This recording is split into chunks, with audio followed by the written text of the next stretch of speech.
Seconds on the clock. Taylor Bigley hits a go-ahead field goal. The Wildcats take the lead, and the fans begin to celebrate, getting ready to tear the goalpost down. But with 2 seconds remaining, a Hail Mary, and LSU pulls it out. A shocked Commonwealth Stadium sees great victory dissolve into agonizing defeat. Can the Wildcats bounce back on Senior Day and close out the home season with their 7th victory? It's time to get your game face on. From Commonwealth Stadium in Lexington, Kentucky, it's University of Kentucky Wildcats football. Today, it's the Kentucky Wildcats versus the Vanderbilt Commodores. Today's game is brought to you by Kentucky Farm Bureau Insurance, all-around coverage, all around Kentucky. By St. Joseph Heart Institute, Kentucky's only top 50 heart hospital. By your local Ford dealer, quality people, quality products. By KU, where low rates and high level of service combine to make KU a great energy value. By Kentucky Employers Mutual Insurance, Keeney, Kentucky's leading workers' comp provider. By Pepsi, the joy of cola. And by CHA Health. Log on to www.chahealth.com.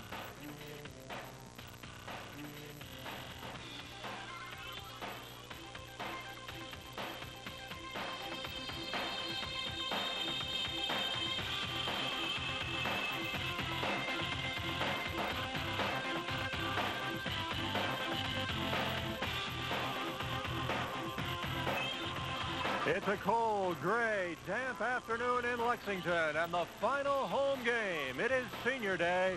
Commonwealth Stadium, a matchup of a couple of old SEC rivals. It's the Kentucky Wildcats against the Vanderbilt Commodores. Hello, everybody. I'm Rob Bromley. Along with me, Bill Ransdell, and certainly Bill, the talk all week long, all over the state. That play in the LSU game, it was incredible. It was one of those losses that this team has taken to heart. You got to wonder all week about the mental side of it. Can they bounce back or can't they? And from everything that we've seen in practice, we've heard from the coaches, and we've heard from the players as they put it behind them, and they are ready to get out this week and prove that it was truly a fluke. Well, as far as Senior Day is concerned, we've got 20 guys. It's going to be an emotional day, their final game in Commonwealth Stadium, and R2 Spinner has had quite a year. A big year, and I tell you, there's nobody that deserves any more accolades than R2 does. He's leading the SEC in rushing. He is a true candidate for MVP at this point. It doesn't get much better than the kind of year he's had, and what a way to go out at Commonwealth Stadium with nothing but a big win here. What about the defense today, Bill? And they've probably got to pull it back together here a little bit after what happened against LSU. Got to be a little frustrated, and sometimes you just really don't know. Again, we talked about them having a good week of practice. It may take them a series or two, but, you know, that's where the offense has to pick it up today. And Penner, being a senior, is going to put it on his back, I'm sure, and get out there and say, hey, give it to me and let me run and let me get this thing back on track and pick the defense back up. All right, the Wildcats going for win number 7 on the season. We've got it all coming up. Stay with us. Kentucky and Vanderbilt here on Senior Day in Lexington.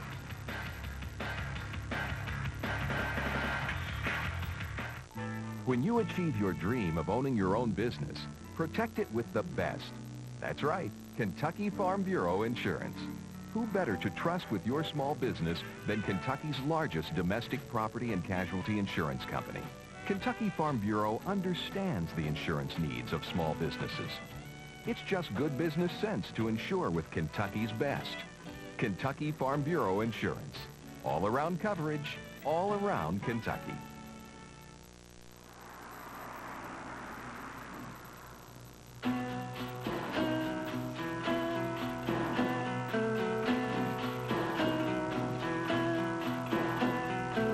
For more than 60 years, we've enjoyed being a part of people's lives. Now, we're a part of yours. Get caller ID, call waiting, and more in one convenient package. Sign up now and get a free caller ID phone. Alltel. Are you connected?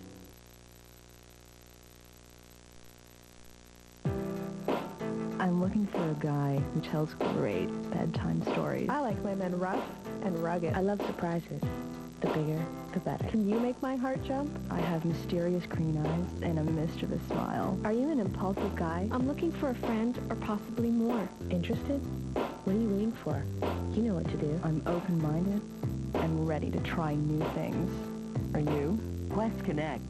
Make that call now. Maybe we can chat tonight.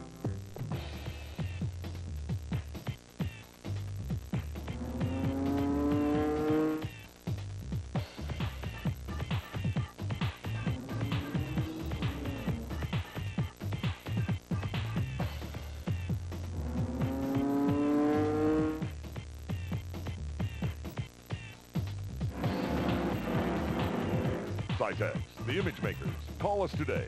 Your image is our only business. Cold at the moment, though, it is not raining. Drew Diener has the tough assignment today.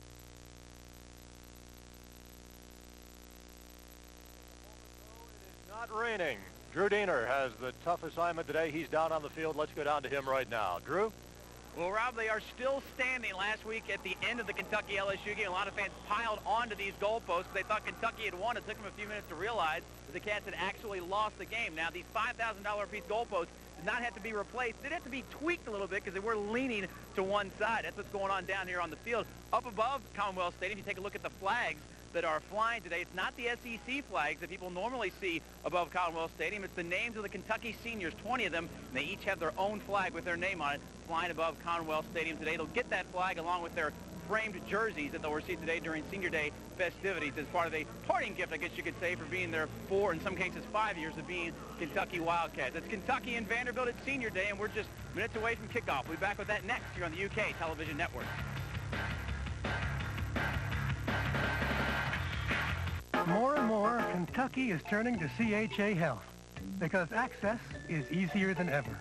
CHA Health offers one of the largest choices of participating doctors and hospitals in our state, backed by local people who are committed to giving you great service. CHA Health is working every day to support you and your community. If you haven't made the switch to CHA Health, remember, change is good. CHA Health, your kind of people, your kind of care. I'm a Ford truck man, that's all I drive. I ain't got no boundaries, I don't compromise. It's Ford Truck Month. That means huge savings on 2002 and 2003 Ford trucks and SUVs. Get financing as low as 0% or as much as $4,000 cash back. Ford Truck Month is here with as low as 0% financing or up to $4,000 cash. It's Ford Truck Month at your local Ford dealer now. Ain't no doubt my king of the mountains built Ford tough. Some people have happy feet, like Bob Sanders, a man who was born to dance. He's happy because he got a great deal on a new car during the big November sale at Audubon Chrysler Center in Henderson.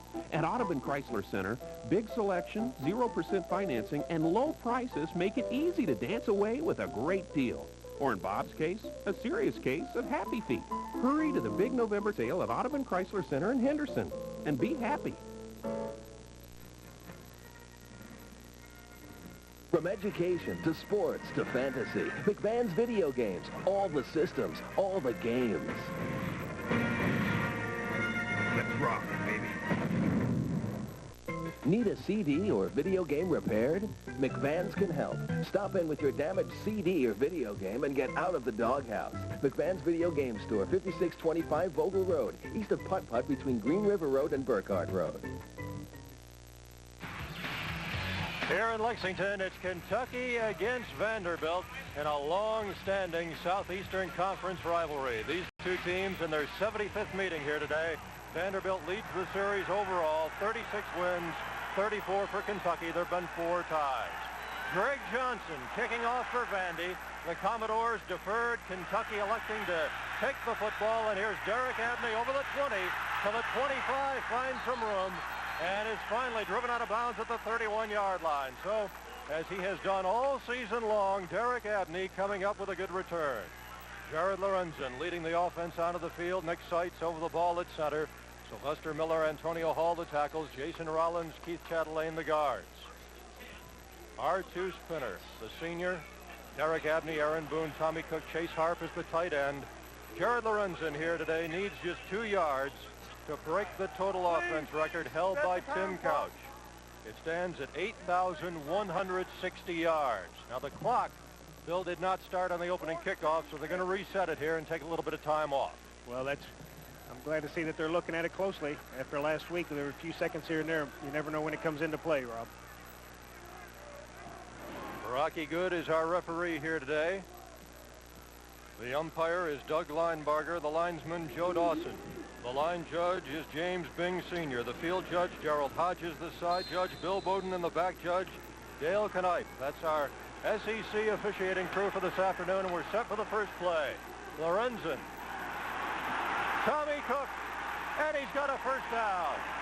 And Jared Lorenzen sets a record on the first play of the game. Hunter Hillenmeyer, the senior middle linebacker, their leading tackler, comes over to make the stop. All they want to do right here is just get something started early and something positive. They're able to sit there and throw the little swinging screen out there to Cook. It's just a little running screen to the receivers outside. Nice job of being able to move the chains and get a positive play on the first play of scrimmage. It's at the 44-yard line of the Wildcats. First down and 10 yards to go. Pinner getting his first carry of the afternoon, and Billy's got a battle here just to try to make it back to the line of scrimmage. Jovan Hay, the redshirt freshman defensive end out of Fort Lauderdale, makes the tackle for Vanderbilt. Vandy on defense, and coming off a pretty good defensive game against Florida, it is Hay and Lucy at the ends. Aaron Carter, Ralph McKenzie, the tackles. Here are the linebackers. Moses Osemiji, Hunter Hillenmeyer, Eric Byram, and in the secondary for Vandy, it's Morris, Giboney, Schaub, and Russian Jones. Call it a loss of a yard. It is second down, 11 yards to go. Abney taking the handoff, coming around here to the near side, can't find much running room, gets it over the 45-yard line to about the 47, where Andrew Pace, the strong safety of freshman out of Mountain Brook, Alabama, comes up to make the tackle. And that last play was a little what they call a jet sweep, Rob. It's a page out of the old wing tee, and what they've done is they've kind of widened the field. They've taken, instead of the wing back, they've taken the flanker with Abney. They've brought him in motion several times across, and now they just give it to him on a running sweep, what it amounts to. That's why they call it a jet sweep. First third down situation, 3rd and 7 from the 47, Lorenzen. Pinner got up ahead of steam. He's got the first down into Vanderbilt territory and knocked out of bounds. Over at the far sideline by Lorenzo Parker. He takes it down close to the 41-yard line. It's a 14-yard gain. This time Kentucky comes back, obviously, from Gamefield. They seem that they want to throw some screens against Vanderbilt early, Rob. This time they swing it to Pinner this time. Instead of just to the receivers, they've got Boone, Cook, and Abney down in field blocking for him. Nice job of Kentucky early game planning and being able to see and take advantage of the screen. They've marked it at the 40. Kentucky in Vanderbilt territory for the first time this afternoon. 1st and 10. Lorenzen.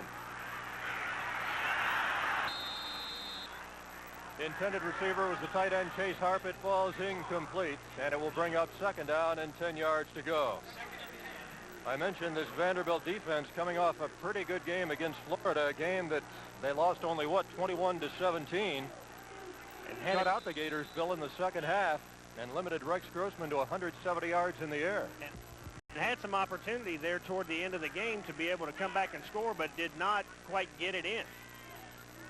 This is second down and 10 yards to go from the 40 as Lorenzen goes under center. Mike Campe in the I formation along with Pinner.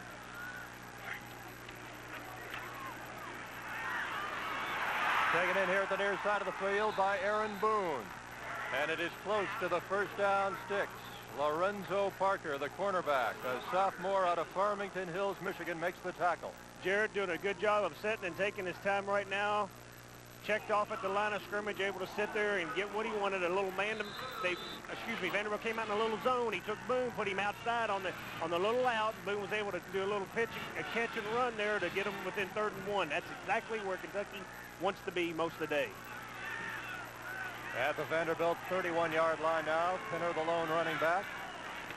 And he'll get the call. Trying to get the first down, he does. Busting it down just inside the 25-yard line. Russian Jones, the senior cornerback out of Memphis, comes up to make the tackle. But Kentucky on the march on a drive, Bill, that started back at their own 31. Little isolation off the left side here. You see Drobny, the tight end there, blocking down. I couldn't tell who that was from the outside. The receiver coming down and blocking down. Pinner being able to bounce it outside. Plenty of room. Got way more than the 1 yard they needed. What you got to like right now early, Rob, is this offense right now is controlling the line of scrimmage and being able to do what they want to do the way they want to do it. From the 23, Pinner takes the pitch and finds more running room up the middle inside the 10. Touchdown.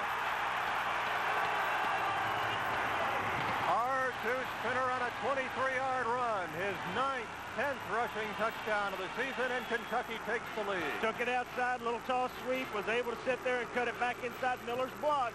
This is the vision we've talked about with Pinner most of the year. He keeps his head upfield. He's always looking and trying to find that little gap. He saw what he wanted and was able to put his head down and use his speed to get on into the end zone. And what you got to like there as much as anything is those receivers downfield blocking and laying out to make something happen, knowing that Penner's always looking for the cutback. The conversion attempt by Taylor Bigley is through the uprights. And we got a timeout of the field with 12 minutes, 46 seconds left to go in the first quarter. Kentucky's on the board first, leading Vanderbilt 7-0.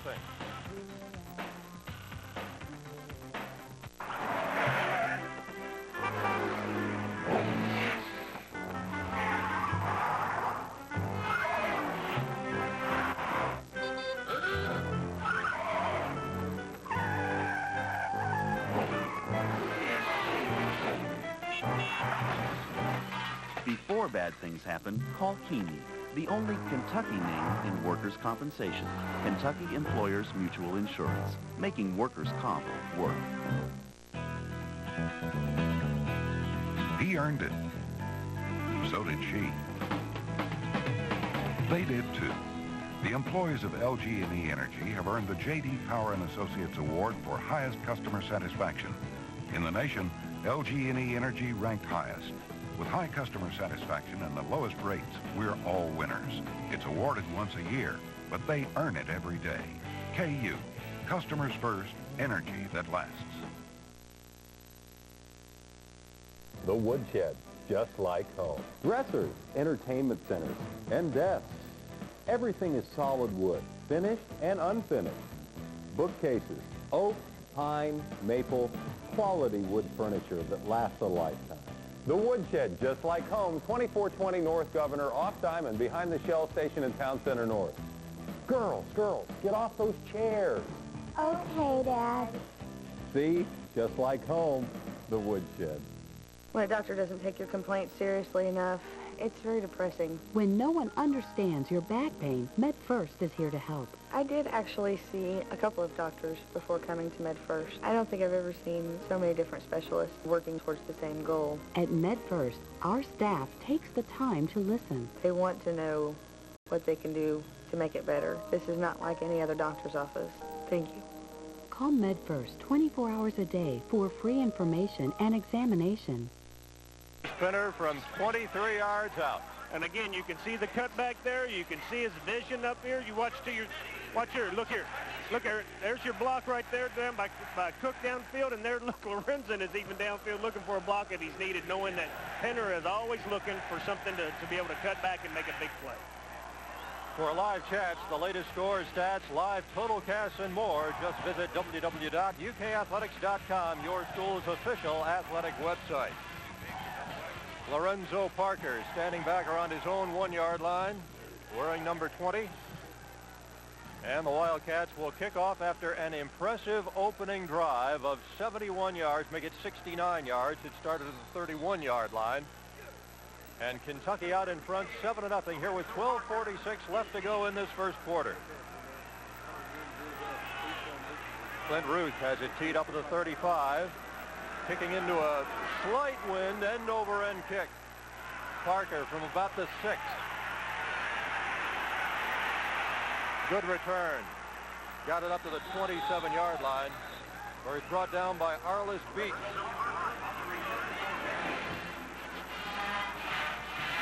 Jamie Byron over the ball at center for the Commodores. Justin Geisinger and Kenan Arkan are the tackles. Jim May and Brian Kovaliski are the guards. Matthew Tent, the fullback. Norville McKenzie, Dan Stricker, their outstanding senior receiver. M.J. Garrett. Tim Simone is the tight end. Quane Doster. Fine freshman running back that they have. And the quarterback is Jay Cutler, rolling out here to his right and pulled down at about the 30-yard line. He gets 2, maybe 3 yards out of it. Otis Grigsby coming up from his defensive end spot to make the tackle. And the Kentucky defense, with Grigsby and Burns at the ends, Dwayne Robertson and Jeremy Caudle the tackles, Ronnie Riley, Morris Lane the linebackers, and in the secondary, David Johnson, Mike Williams, Quintus Cumby, the corners, Leonard Barres and Derek Tatum. From the 30, it's 2nd down and 7 yards to go for the Commodores. Kentucky leading 7-0 here, scoring on an opening drive of 69 yards. Here's the freshman back Doster, who's having a fine season, brings it up to the 35-yard line. Quentis Cumbie in on the tackle for the Wildcats. Quinay Doster, a freshman out of Tampa, Florida, who earned the starting tailback role after injuries to Ronald Hatcher and Norval McKenzie. Started 4 games. He's rushed for almost 700 yards on the season.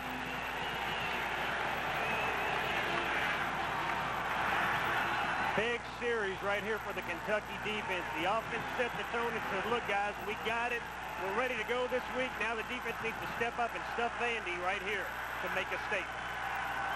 Baracola coming to the game at fullback for the Commodores. They needed a yard here on 3rd and 1, and Bill, I believe they've got it. Going to be close. That was Matthew Tant, the redshirt freshman fullback out of Pegram, Tennessee. Watch, you can just see it's just power isolation. You can see that Vandy just trying to get the push where they wanted right up in the middle. They had Cola, the fullback, leading in on the backer. Got just enough, it looks like.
First down and 10.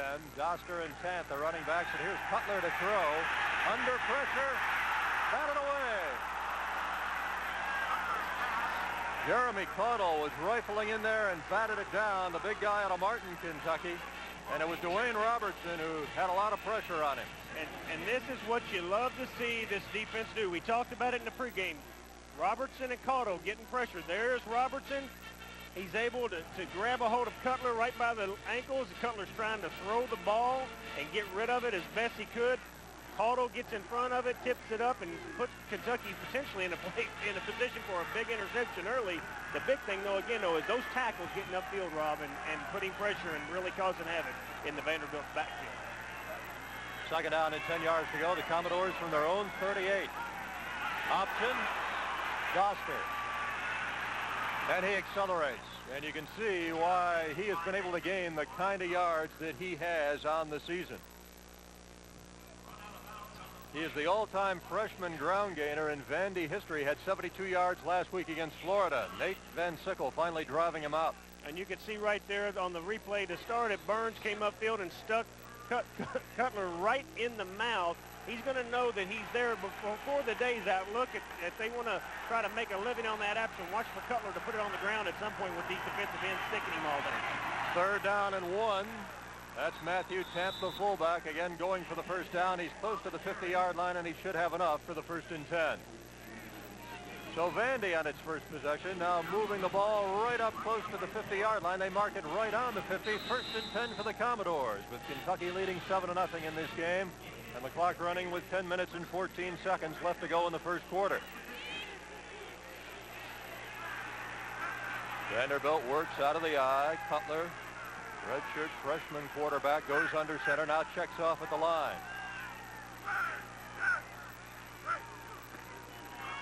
On the option, he keeps it. Pitches. And Tant driven out of bounds in Kentucky territory, close to the 45-yard line. Let's see where they mark this one. You can tell early that they see something that they like in watching games, the film all week with Kentucky playing that 8-man front. If you can get outside, if you can block the tackles and get up on the backers and have the end option, that's what you want, because you end up with a one-on-one with the corner ended up on the safety. Kentucky's going to you'll see them make some adjustments if Vandy continues to run this option. From the 44, and a big defensive play. Coming in is Dwayne Robertson from his defensive tackle spot, and the junior out of Memphis knocks down Quinay Doster. Watch to the left of your screen. He's too quick. He comes in and boom, right there he is. Able to get upfield and let Doster know whose house this is right now. Loss is back to the 48-yard line. It's a loss of 4. It'll be 3rd down and 8 yards to go. So the Cats defense now with a chance to come up with a big stop here, and this crowd at Commonwealth Stadium coming to life.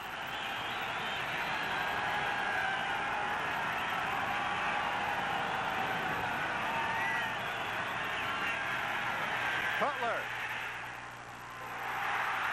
Incomplete. It's picked off over at the far side of the field by Mike Williams, but he was out of bounds. And Vanderbilt will have to give it up as Kentucky's defense is held on this first period. And you got to like the way they were bending. They gave up a couple of first downs. They got to midfield, and Kentucky bowed their neck and was able to come up with a big play.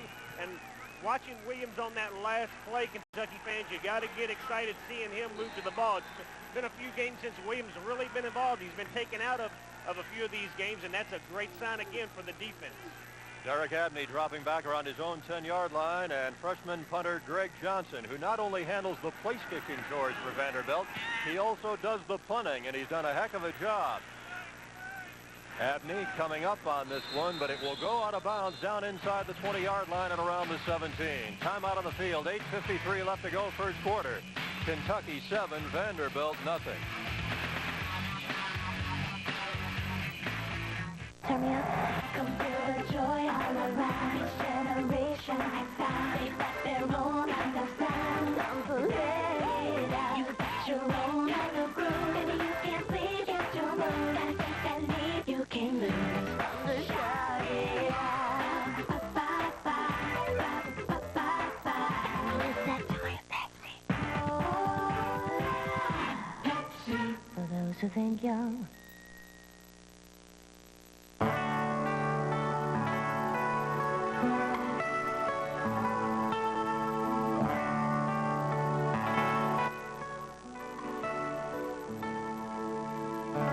Life. It's what we value above all else, which is why we were chosen a top 50 heart hospital by U.S. News and World Report. St. Joseph Heart Institute, Kentucky's only top 50 heart hospital.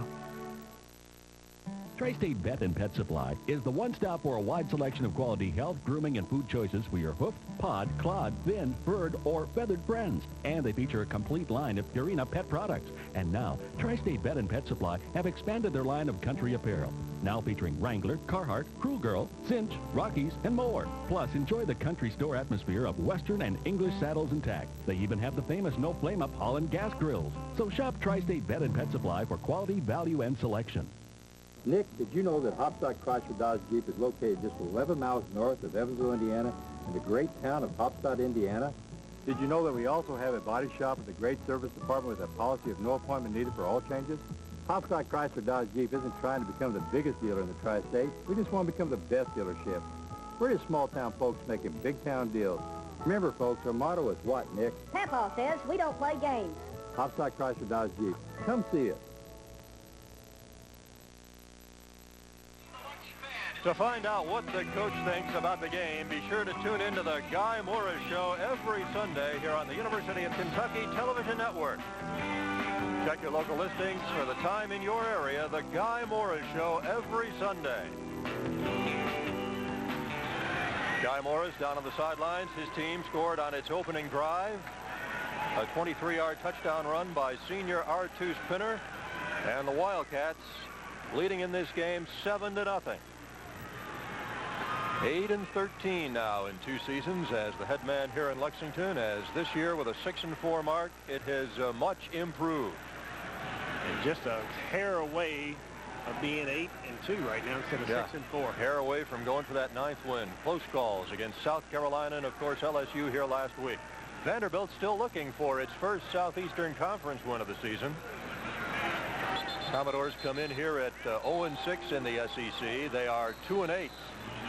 overall on the season. They have wins over Furman and UConn, but, Bill, they've played Ole Miss, South Carolina, Middle Tennessee, and Florida, as we mentioned, close.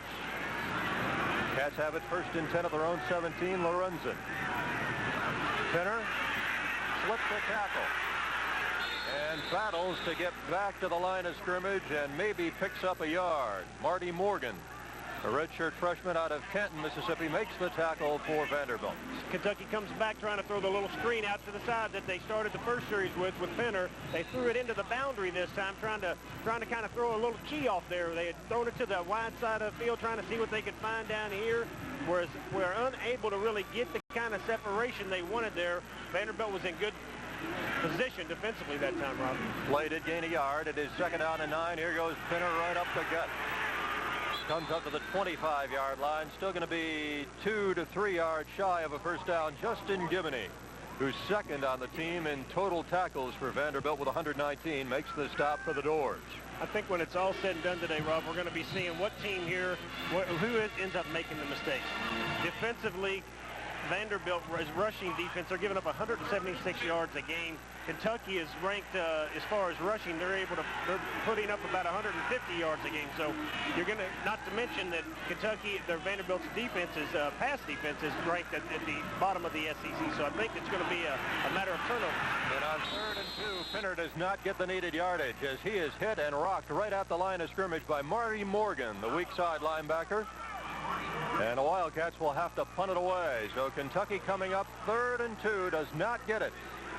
And a good defensive play by Morgan. Just a little isolation inside. Pinner's trying to find a pick and weave and find a hole. Looks like there's a little stalemate there on Chadley. He didn't quite get the movement he wanted, and there was no place for Pinner to go. A nice play there by the defensive line of Vanderbilt. Glenn Pakalak, top punter in the SEC, punting here to Brandon Smith, who had a 65-yard return against Florida, the longest for the Commodores since 1993, and he lets the ball get by him and then falls on it down to the 14-yard line.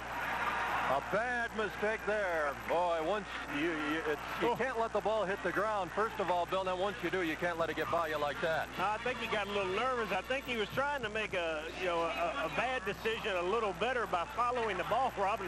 We've all seen how that ball starts going in over in, and it'll just kick up. And I think he was going down trying to make a play out of it and hoping it would kick up to dart one way or the other, and it just didn't do that. And I think he just kind of locked up there at the end and said, heck, maybe I need to jump on this ball for some reason. And Pakalak benefits. He gets a 61-yard boot out of it. That's a good one. That'll help the average. Commodores show the I formation. They have to work from their own 14-yard line. Cutler on the option. Nowhere to go. Sweet Pea Burns, the sophomore out of Lake Park, Georgia, and has this option covered. He's a one-man wrecking crew. Watch the right of your screen. There's Burns. He takes on 2 blockers of Vanderbilt. He's not able to do anything. Justin Geisiger is not able to do anything. Burns is a one-man wrecking crew getting upfield. He's able to string the play out and get back in the backfield to make a big play. Let's get down to the field to Drew Diener. Well, Rob, if Guy Morris has any trouble coming up with any plays, he's got his old football coach down here, Raymond Berry, who, of course, coached the Patriots in that 86 Super Bowl team. Is the guest to coach for us today. His wife is also sitting with Jackie Morris. Back to you. Thank you, Drew. Well, Raymond Berry, a lot of respect for his former teammate, Guy Morris. And what do we got here? A delay of game. As I believe the clock expired on the Commodores. It looked like Cutler was trying to check off Phil there at the line.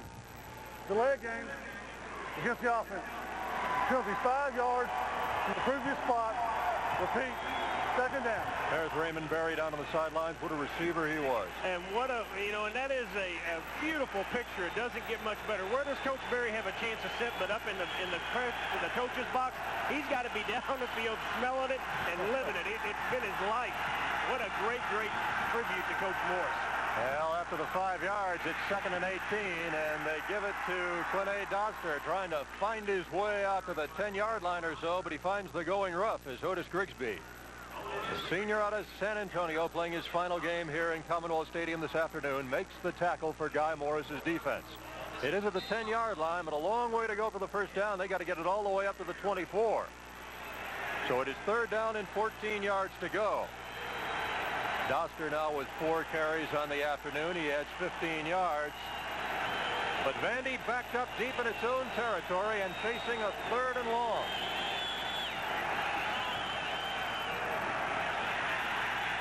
Cutler. Incomplete. Penalty markers go down. Now we're going to get interference here on Antoine Huffman.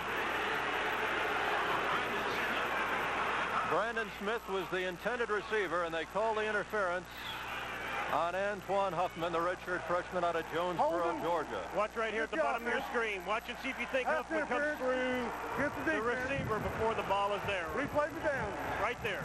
That's what they called. They thought that he got there just a little premature.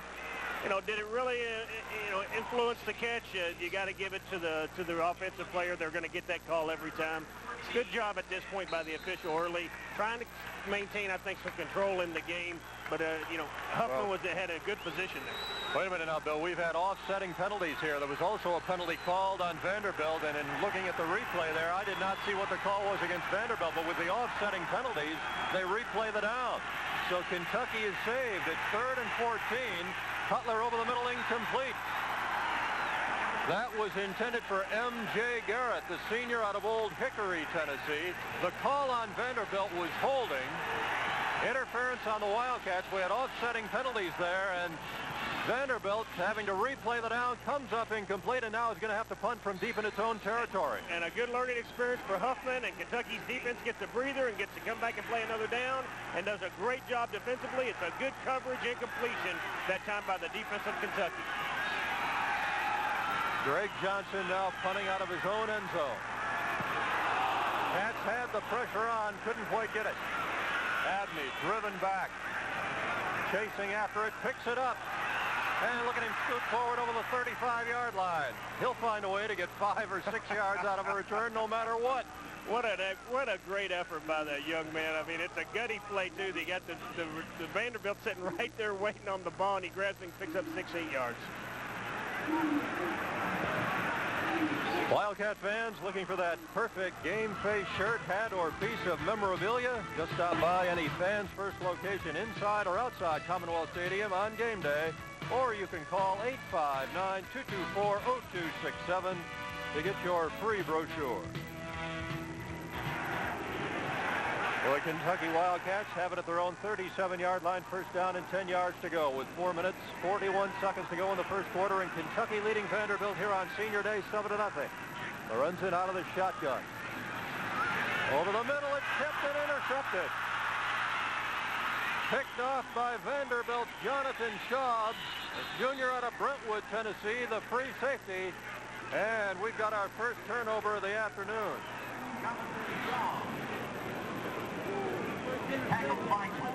You can see the pass tipped there, and it falls right into the hands of the free safety, Jonathan Schaub. And it looks like what he was trying to do, he had Boone working underneath, and Abney was working the seam on that play. They flipped it up. Boone has usually been working the seam and Abney underneath. He tried to drop it over the top, as he's done to Boone a few times, and it's a nice job of defensively of Vandy getting their hand on the ball and keeping it up in the air.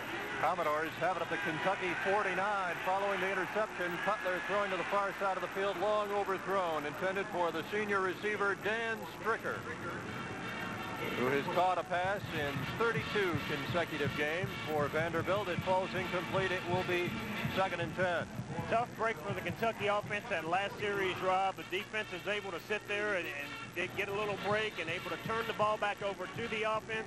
Kentucky going for a quick strike. You've got to like the thinking there, and the play calling of going for the jugular early just didn't kind of work out the way they've been used to it working out most of the time offensively this year. Cutler has yet to complete a pass. He's 0 for 4 through the air. 2nd down and 10 from the 49. Doster gets up that head of speed, and he goes for the first down 6. And he got it. Driven out of bounds at the far side of the field by the free safety, Quentis Cumby, but it will be a Vanderbilt first down at the Kentucky 38-yard line. And anytime you have your free safety making the tackle, it's not a good sign. You can see there where Cutler's coming down the line. Williams is up. He gets kicked out by Tain outside, and the rest of it just left up to Doster to find a hole and get upfield, and the only person left is Cumby to make the tackle at that point. Lorenzen and Derek Abney down on the sidelines there. Looks like offensive coordinator Brent Peace. Vanderbilt with a 1st and 10 of the Wildcat 38. Cutler He's got his first completion. Tim Simone's going to go for a touchdown. 38 yards. Jay Cutler to Tom Simone, the tight end, a senior out of Pittsburgh, Pennsylvania, 6'5", 245 pounds, and you can see the Commodore fans across the way. They can tie it up here with the conversion. And that's a play that came about from the turnover. I'm just talking about these teams are pretty evenly matched if you look statistically in a lot of areas. And coming into the game, Lorenzen's leading the SEC in passing efficiency, touchdowns to interceptions, and Vanderbilt made a big play. That play there, if we get a chance to look at it, you'll see that Vanderbilt did a little play action pass. Cumbie got it caught with his eyes in the backfield, and the big tight end got downfield and got wide open. Bobby Johnson, or Greg Johnson rather, has not missed a conversion on the season, and he puts it through the uprights to tie the game. So with 4:06 left to go in this first quarter, we're knotted up. It is Vanderbilt 7 and Kentucky 7. We'd like to remind you that for every field goal made in today's game, Whitaker Bank will donate $50 to the UK Library Fund.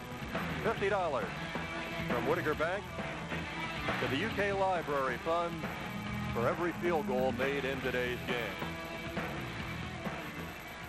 The Kentucky secondary on the sidelines for the Wildcats, and Vandy now tied here 7-7 in the first quarter. I misspoke a moment ago and said Bobby Johnson. Of course, Bobby Johnson is the new head coach of the Commodores this season. In his first year, spent 24 of the last 26 seasons at Furman. And there's a fine young kicker in Greg Johnson, this young man out of Lilburn, Georgia, who's not only doing the place kicking, as I pointed out, he's also doing the punting and has done a fine job with both. Kentucky scored on a 23-yard run by R2 Spinner. The Commodores have come back on a 38-yard touchdown pass to Tom Simone, and we're tied 7-7 here on a chilly, damp afternoon at Commonwealth Stadium in Lexington, but at least it is not raining like it was yesterday. Most of the rain moved through yesterday. It could be a lot worse, I'll tell you that. Glad it could. We've had some cold days for Kentucky football down through the years. I can remember the game at Nippert Stadium in Cincinnati in 1992 when the snow was flying, and of course Fran Kersey's last game here in 1981 against Tennessee. Here comes Abney breaking free over the 40 down the sideline. Can he go? Derek Abney, touchdown.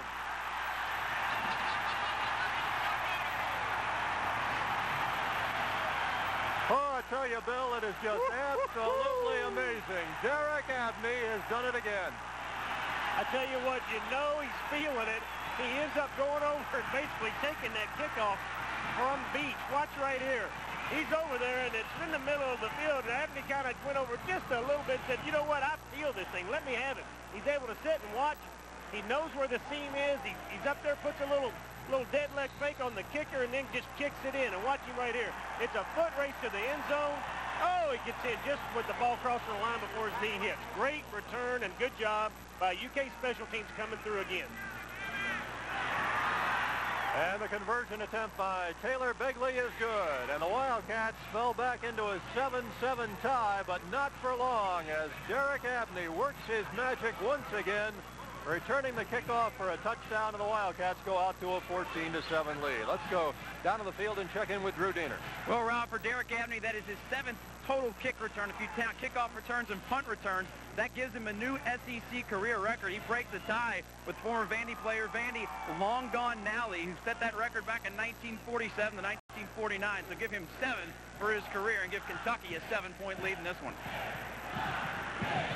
Thank you, Drew. Been a record-setting day. Already we have seen Jared Lorenzen set the total offense record. That came on the Wildcats' first series of this game. And now Derek Abney with his 7th kick return. And when you break an SEC record that has stood since when? 1949, Bill, you've really done something. You've done it. And I tell you, Kentucky fans, you got to be, you always have to look forward. Is the glass half empty or half full, Rob? And what do you know about this young man besides anything else? He's just a junior. He's got a whole nother year at Kentucky, so it's hard to say what could happen even in the future for this young man. But it's just a great, great thing that he's been able to do. And you got to give a lot of credit again to Mark Nelson, the special teams coach, and all the rest of the special teams players, because it doesn't matter how good a coach you are if you don't communicate what you want and these young men don't believe in what they're doing.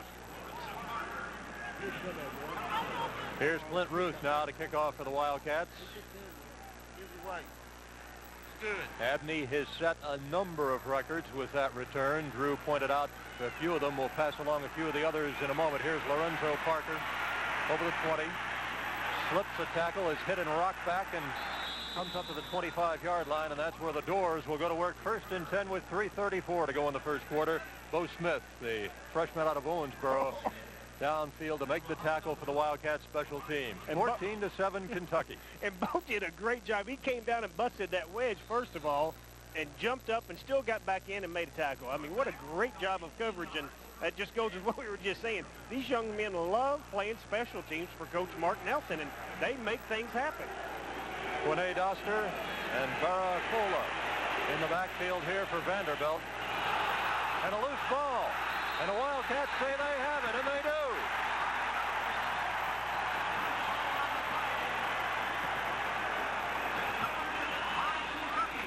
A moment ago, the Wildcats turned it over. Now Vandy has turned it over as Jeremy Caudle comes up from the bottom of the pile. Justin Geisinger, their defensive tackle, was upset, but here comes Caudle. And there he came in right there and got his hand on Cutler, and I think Grigsby right there got his hand in there, and then who's that?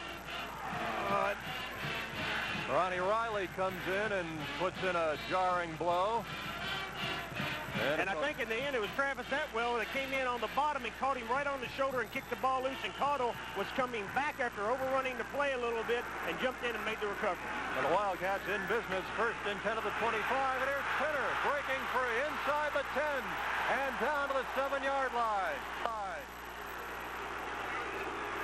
18-yard run, Russian Jones, the cornerback, makes the stop for Vanderbilt. And the Wildcats retake the lead on the kickoff return, and now following a turnover, Bill, they're in business down inside the 10-yard line. Little isolation on the left side. A good job of Pinner there, picking and moving and finding the hole, keeping his vision upfield, getting upfield and getting an extra 8-10 yards after contact. Great run there, and a good job by the O-line of Kentucky. Canfey and Pinner in the backfield from the 7 on 1st and goal. Pinner fighting his way down to the 1-yard line. Wow, I'm telling you, Rob, the young man runs as hard as any back that I've seen in a long time. And I tell you what, it gets me, every time he takes a shot like that, sometimes I'm waiting to see the ball pop out because of some of the shots he takes. He runs with a reckless abandonment. Watch him sit there. He sees the funnel. He jumps inside, cuts it back. Look, he's got the ball inside. The helmet hits the ball. He still holds on to the ball, gets down to the 1-yard line. Well, they mark it just inside the 2, and they're going to give it to Pinner again, diving into the end zone for the touchdown. Artus Pinner has his 2nd touchdown of the first quarter. Give him now 11 on the season, and the Wildcats shoot in front 20-7. And the 2 Superman takes off and gets into the end zone on just a little isolation, up and over. Great job there by the big men up front. Sykes, Chatelaine, Rollins, Huff, and Hall. 66 yards now for the senior back, Artus Pinner, on the afternoon. He has 9 carries, 2 touchdowns. And it's Taylor Begley now for the 3rd time on to attempt the conversion. Out of Pakalak's hole, it is through the uprights.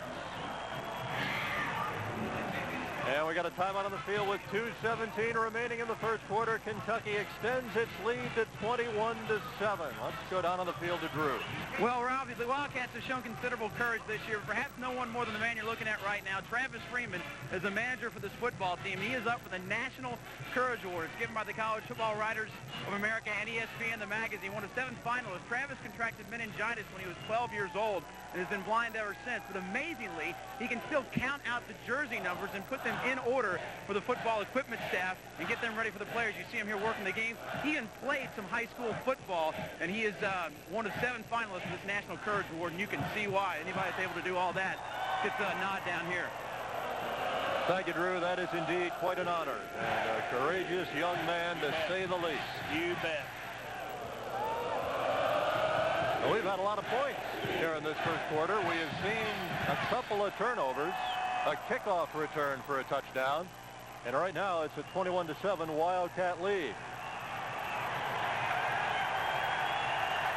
Once again, Clint Ruth to kick off. Lorenzo Parker standing back around his own goal line.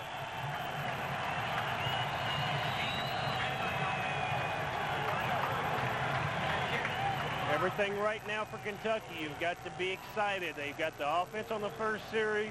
They get a special teams play for a score. The defense turns the ball over and is able to sit there, and Kentucky go down again offensively and score right after the big turnover by the defense deep in Vandy territory. Parker from the 10. Getting behind that wedge, comes over the 20-yard line, fights his way up to about the 24. And that's where the Vanderbilt offense will go to work. First down and 10 yards to go. Arliss Beach, the freshman out of Ashland, downfield to make the tackle for the Wildcats. 3 plays, 25 yards. Following the fumble recovery, R2 Spinner a 2-yard run for his second touchdown of the day. And the Wildcats have moved in front of Vanderbilt 21-7. I'll look for Kentucky's defense to continue to put pressure. The tackles, Robertson and Caudle, the ends, Grigsby and Burns are getting good pressure. Watch them to keep cranking it up right here and really try to go for the throat on Vandy in this first half. Doster, the lone running back, gets a hole, comes up to the 30-yard line, gets about 6 yards before Travis Atwell knocks him down.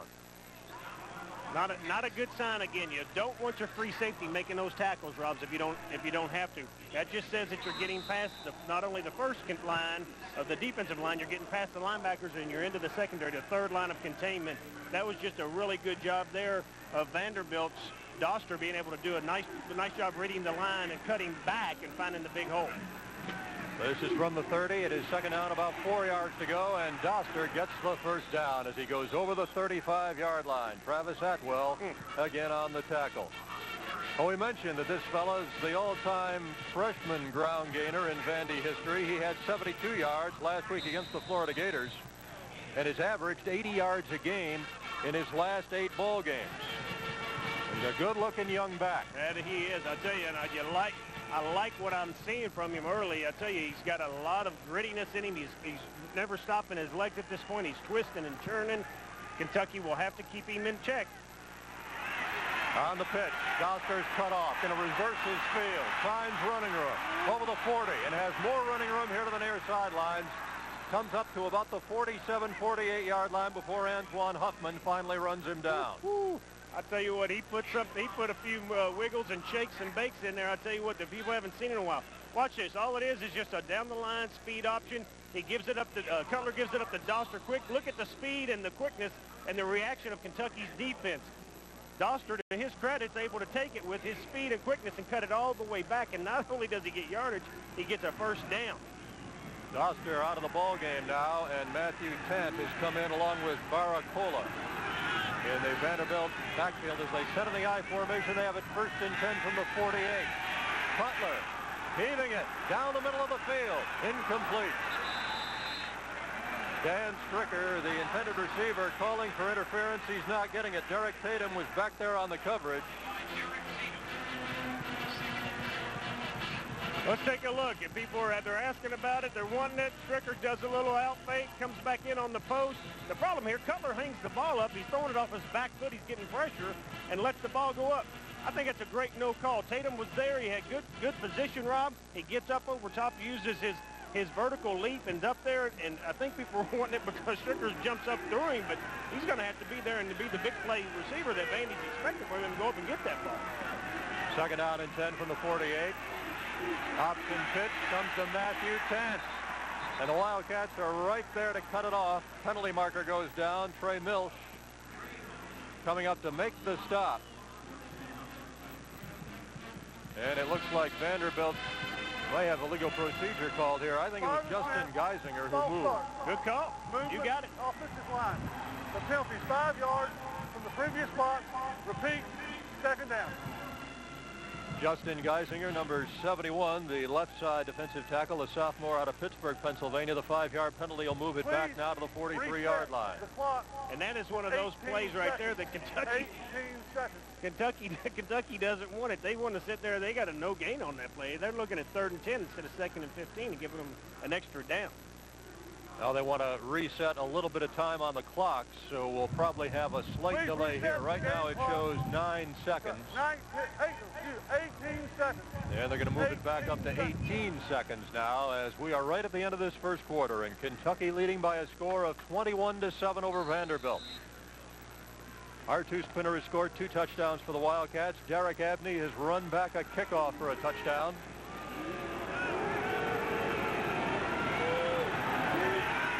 For Vanderbilt, it is 2nd and long, 2nd down, 15. The Commodores from their own 43. Cutler. It is incomplete to the far side of the field, intended for Stricker, and Stricker has been complaining the entire first quarter. Derek Tatum there on the coverage. The clock stops with 11 seconds left to go in the period. That's a good sign when you get one of their key players complaining, Rob, this early in the game. That tells you that he's getting frustrated. He doesn't like it. It's not easy going for him, and that's just a good job for the Kentucky defensive secondary right there at this point to being able to put pressure where they need to. And we got a timeout here called by Vanderbilt as they come up with 3rd down and 15 yards to go and 11 seconds left to go in this first quarter of play. Jay Cutler has completed just 1 pass on the afternoon. He is 1 for 7. And that was the touchdown pass that went for 38 yards to Tom Simone. Our next broadcast will be coming up Monday night as the Wildcats will take on Nike. Exhibition action from Rupp Arena in Lexington. We'll have it for you on a delay basis. Check your local listings for all the action here on the UK television network. Kentucky and Team Nike on Monday night. Get our second look at Tubby Smith's basketball team, and then later in the week the Wildcats will be off for the Hawaiian Islands where they will play in the Maui Invitational 1 week from Monday. Let's get on to the field to Drew Diener. Well, Rob, you're talking about Dan Stricker being upset. One thing he maybe upset about is that prediction he made at the end of the Florida game last week. He said that the Vanderbilt Commodores would win their final 2 SEC games, that against Kentucky and against Tennessee next week. Right now, it's not looking so good, so he's probably a little upset about making that prediction. Thank you, Drew. Great point, Drew. Definitely adds to the frustration at this point for that young man. 3rd down, 15 could be the final play of the quarter. Cutler firing it over the middle. It is tipped. Incomplete. And the clock stops with 4 seconds left to go in the first quarter. Stricker's having a tough time again. Cumbie ended up covering him, and he got back, and they played him like kind of like a boxing one in basketball. He went up man. They had zone everywhere else. Cumbie just followed him down the middle of the field. They had a little bumping down there, and the ball ends up in the air, and I think Stricker walks away again with shaking his head going, what's it going to take to get a call? Greg Johnson now standing back at his own 30-yard line. Could Derek Abney possibly do it again? And Johnson kicks it out of bounds, not going to give him the chance, and the crowd doesn't appreciate that. They will mark it back up the field at around the 30-yard line, 27-yard line, but that's the end of the first quarter. And our score here in Lexington, at the end of 1 period, Kentucky 21, Vanderbilt 7.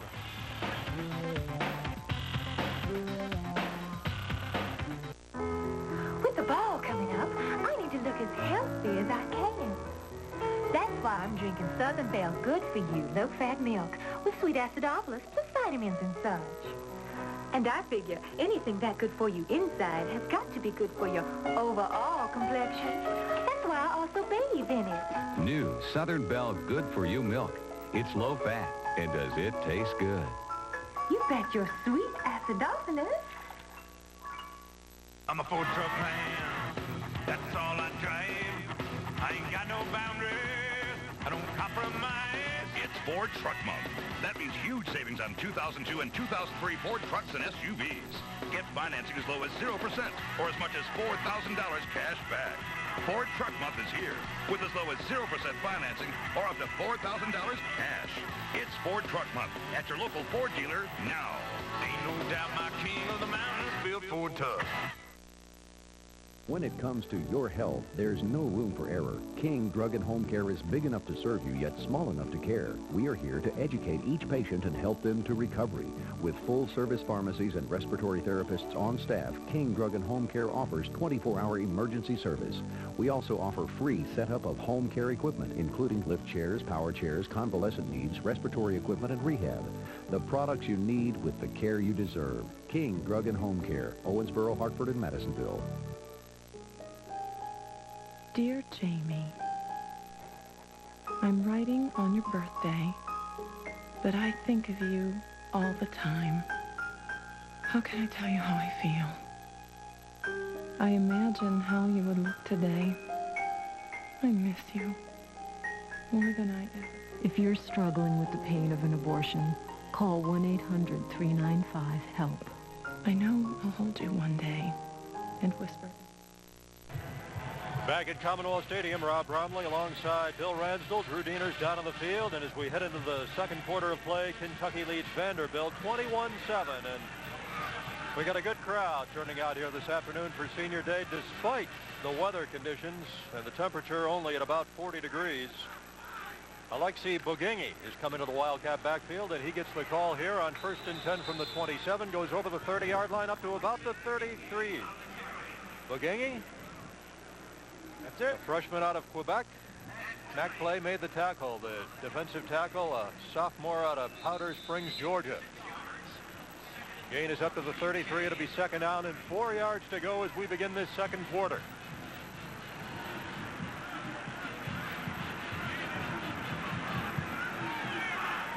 Bugini and Pinner now alongside Lorenzen as he works out of the shotgun. Derek Abney has got the first down up at the 45-yard line. Russian Jones right there on the tackle. Going to be a gain of about 11. And it's a 1st and 10 at the 45-yard line. Jared just doing a little simple drop back, finds Abney on a curl route right there. Got Pinner in the flat. It's his choice. If the outside linebacker stays outside, which is what Morgan did with Pinner, then he just drills it to the curl where Abney is and gets the first down. Good job of reading the defense by Jared and taking what they give him. Out of the I formation, Pinner up the middle. And using his strength to fight his way forward across midfield and down into Vanderbilt territory before they finally haul him to the turf. Marty Morgan, the weak side linebacker, along with Ralph McKenzie on the tackle. A little sprint draw this time. Campbell leads inside, is able to get a block on Hillenmeyer, the middle inside linebacker. Pinner follows him up in there and just uses his good old speed and his good toughness that he has and power there to get a good 6-yard gainer. And I always get a tickle when I hear them. It sounds like the boos, but they're saying twos. They love the guy here. It is second down and 4, and Pinner fighting his way. He's right at the first down sticks at the 45-yard line of Vanderbilt. Hunter Hillenmeyer, Jovan Hay make the stop for the Vanderbilt defense. And they're going to mark it short, just short. Pinner now with 76 yards on the afternoon, 11 carries. He has 2 touchdowns. Third down and less than a yard. You know, it wouldn't surprise me if they took a play action and went up top here, but knowing them, they'll probably just go and get the first down and keep moving it. On the quarterback sneak, it is Lorenzen pushing it across the 45-yard line, and it will be a first down for Kentucky. Jovan Hay, again, the defensive end, makes the tackle for Vanderbilt. Good job moving the chains. The big guy just laid on the back of sights and was able to get upfield and get what he needed, an extra yard out of it. Keep them moving, and let's go down and get another 7 points if you're Kentucky. That's all you're wanting to do right now, is just to keep things rolling the way they are. Pinner, big hole, busting it down inside the 30-yard line. Be a gain of about 15, make it 16 yards before Russian Jones finally brought him down. And the Toos is loose at Commonwealth. You can hear the stands. They love him. Look, toss sweep. He sees the funnel, hits it, and watch right here. Jump, gives a little jump. Instead of just taking that shot straight on, he jumps into the defender, and he bounces off and picks up an extra yard and a half. And here with 12-11 still left to go in the second quarter, Artus Pinner approaching 100 yards on the day. He's got 92 right now. It's 1st and 10 of the Vanderbilt 28. Lorenzen. Well, it was almost there to Chris Bernard, not quite. Wow, that ball had some heat on it. That's the first little feeling of warmth I've had since we've been out here today. And I tell you, watch this. Jared just steps up in the pocket, and boy, I tell you what, you can see it. He let that thing go, and I think it just ate Bernard up. I don't think he thought he had this much on him, much on the ball there. Just a great throw by Lorenzen there, and that was made possible by Penner having 92 yards rushing at this point, and they did a little play action past him and held the linebackers and the safety just long enough for him to get that separation. Second down and 10. Keep it on the ground now to Penner. Finds his way over the 25 inside the 20. And he just will not give up. 12 yards on the carry. Bill, that'll put him over the 100-yard mark. Chuck Losey finally brought him down. Watch him. It just is a little isolation off the left side here. He gets hit. 1, 2. This is the third one. Here's the fourth one. He gets hit the fifth time. Here's the sixth guy coming in. Spinning, churning, reaching. What a great effort by the young man. And again, I cannot speak enough about his vision and his athletic ability and being able to see the hole opening up. From the 17, Penner now with 104 yards on the afternoon.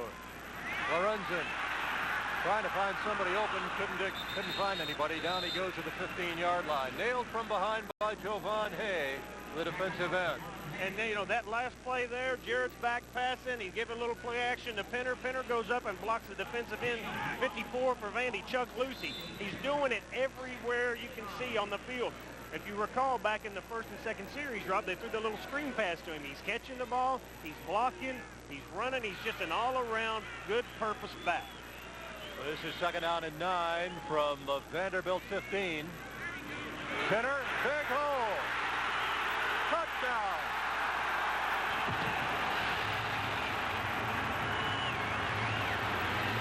Senior R.J. Penner finds the end zone for the third time this afternoon, and it's 27-7 Kentucky. Little counter. There's Sylvester Miller pulling around up inside. You can see Hall with the block outside.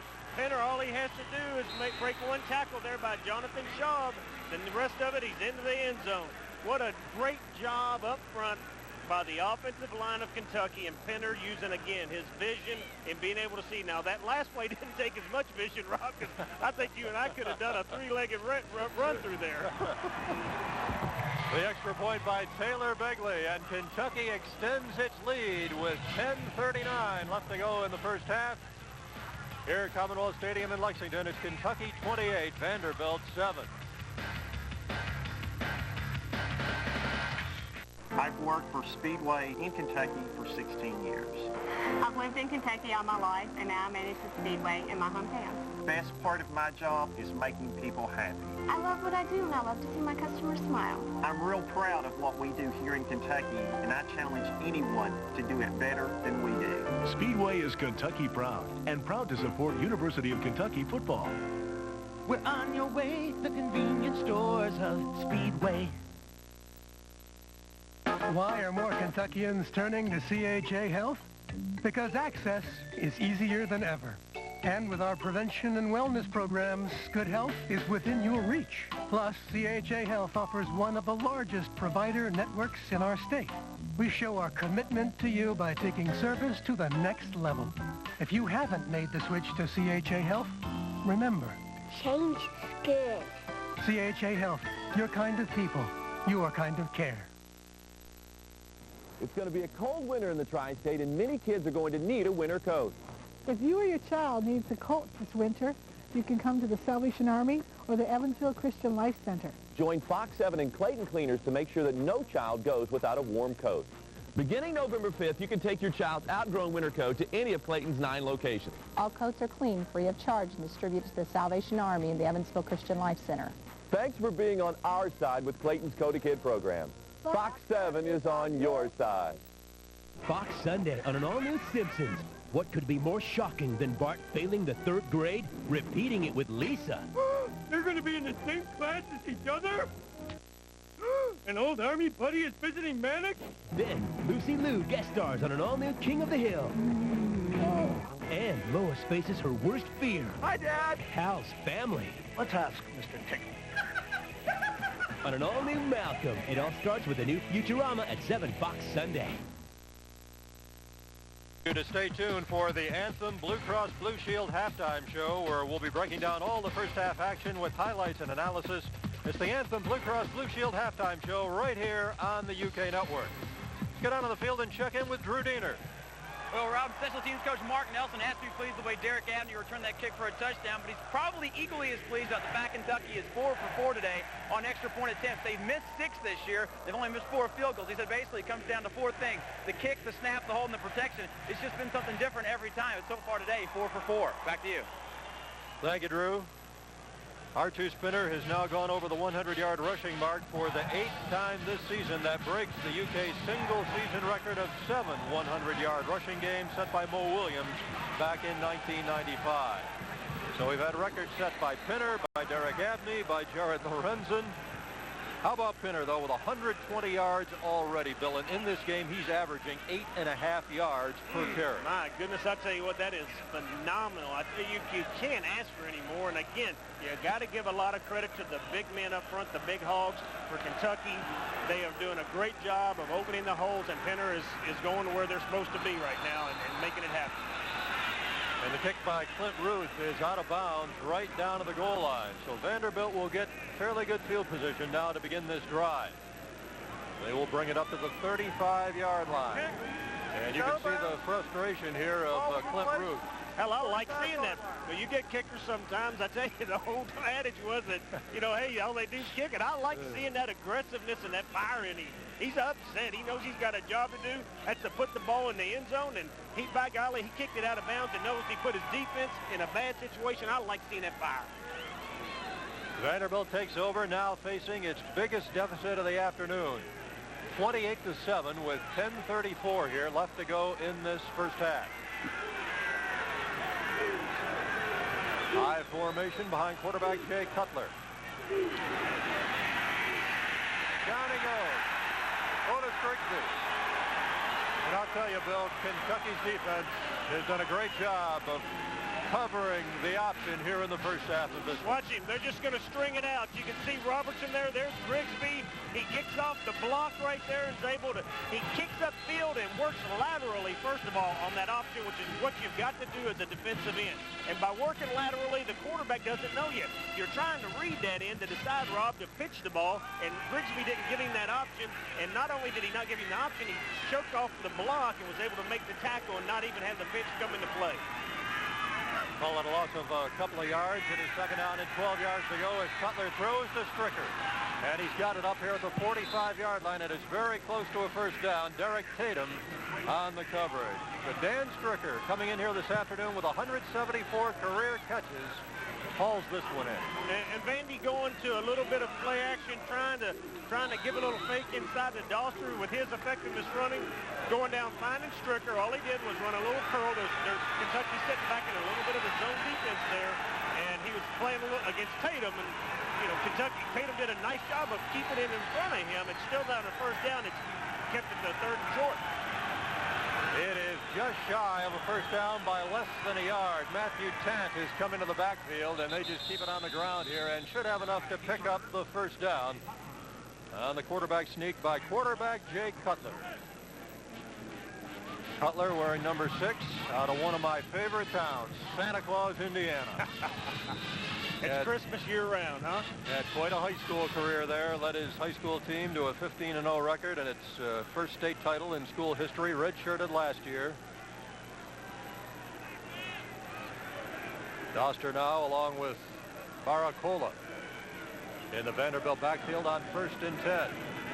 Doster trying to get a block and get it up the middle. Comes up to the 49-yard line, but that's all before Vincent Sweet Pea Burns closes in and brings him down. Be a gain of a couple of yards. It'll be second down and 8 yards to go. I'll tell you what, right now you got a second and 7.5, 8 yards thereabouts, Rob. What Kentucky wants is the ideal situation right here is a big turnover right here for this defense and the Kentucky offense to be able to take the ball downfield and stick it in again before the half. But obviously Kentucky's defense, again, bend but don't break. Just keep everything in front of you if nothing else. Second down and 8. Doster trying to sweep the right side. Running him down from behind as Morris Lane penalty marker goes down right at the 50-yard line. Good pursuit here by Morris Lane. Point of attack. Watch there, right there at the top of your screen. You kind of missed it. It's hard to see it. Lane does a great job there of grabbing Doster. What we missed just at the end of it was Grigsby getting upfield there, and it looked like the left guard, Jim May, was pulling around trying to make that counter trade work a little bit. He couldn't get Grigsby, ended up trying to go to his legs a little bit and ended up getting a little hold there. Against the offense. The penalty, 10 yards from the spot of the foul, remains second down. Rocky Good, our referee here this afternoon, and the 10-yard penalty now is going to move it back just the other side of the 40-yard line of Vanderbilt.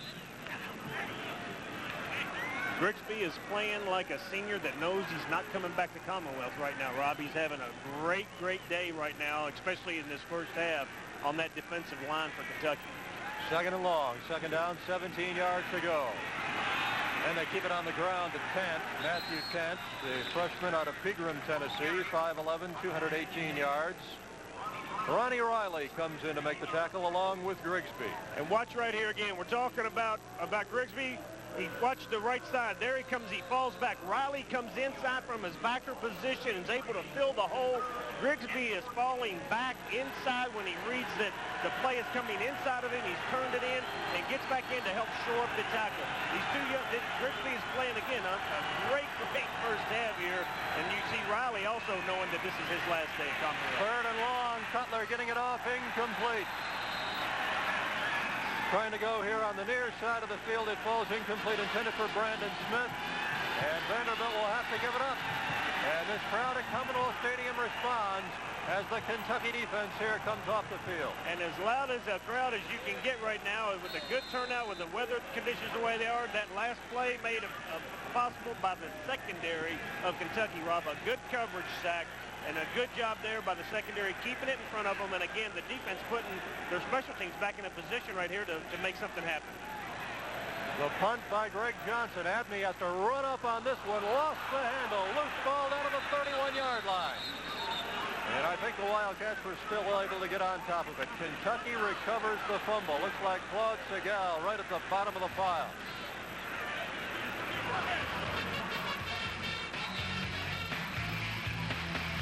We break away, 6:43 left to go here in the second quarter with Kentucky leading Vanderbilt 28-7.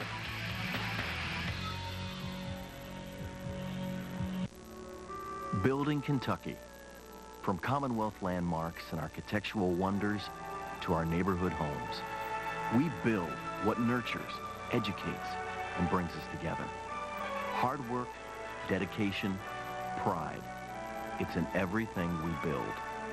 We are Kentucky's trained and certified union carpenters, millwrights, pile drivers, and mill cabinet workers. Hard work, dedication, pride.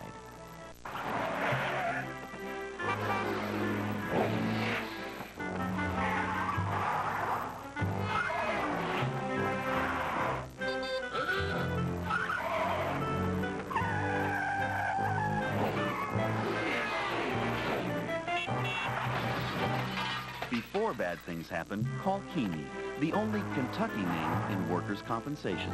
Kentucky Employers Mutual Insurance, making workers' comp work. Looking for health insurance with full maternity benefits? Call the Insurance Shop. Even with so much prosperity around us, there are still many tri-state area families in need. Dealers ask you to join us in the fight against hunger. So cruise on down to your local dealer, grab some non-perishable food, and make your donation today. Good shot. Please join Beeler's Buy Low in the fight against hunger. Where to now? Next dealer. Here we go.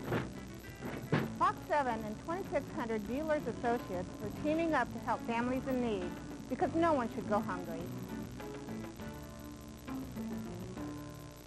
He has broken every rule to reach his students. You are the best teacher I've ever had. But when he snaps... When do I earn the right to call you a screw-up? Will this be the last day for Harry Sennett? Do you think he is fit to teach? A powerful new Boston Public, 8/7 Central, Fox Monday. Well, here's a reminder to call in and talk with the head coach himself, Guy Morris, and the voice of the Wildcats, Tom Leach, every Tuesday night, 7 o'clock Eastern Time on the UK Radio Network. 6:43 left to go, second quarter. Kentucky leading Vanderbilt by a score of 28-7. Jared Lorenzen has hit on 4 of 7 so far in this one for 47 yards. And let's check in with Drew down on the field. Well, Rob, Guy Morris just called Derek Abney over about that fumbled punt right there. Of course, wasn't a real long conversation. He just said, be smarter about it, and send him right back on in there. I guess there's not a lot you can say to a guy with an SEC and an NCAA record in his books. Thanks, Drew. 1st and 10 for the Wildcats from their own 32. Taken in over the middle by Abney. And the play will get about 6 yards over the 35-yard line to about the 38. And it's Brandon Walthour coming in to make the tackle, a senior linebacker out of Orlando, Florida. Little looking to his right, little face, it comes back, little jailbreak. They call it a little flanker screen, coming inside out. I love the call. Abney just comes up trying to make too much of a big play, fumbles the ball. Staff says, you know what, we're going to put the ball back in your hands right away. We've got confidence in you. Just be smarter, as Drew said, Coach Morris said. Be a little bit smarter about it, but we're going to put the ball right back in your hands. Go make a play. Second down at 4 yards to go. The pass batted down. It falls incomplete. It will bring up 3rd down. Arliss Beach is checked into the Wildcat backfield now. And we will have 3rd down now and 5 yards to go, coming up with 6 minutes remaining in this second quarter. Mike Campe comes in. Chase Harp coming to the sidelines for the Wildcats. 3rd and 5. The ball just shy of the 38-yard line of the Wildcats.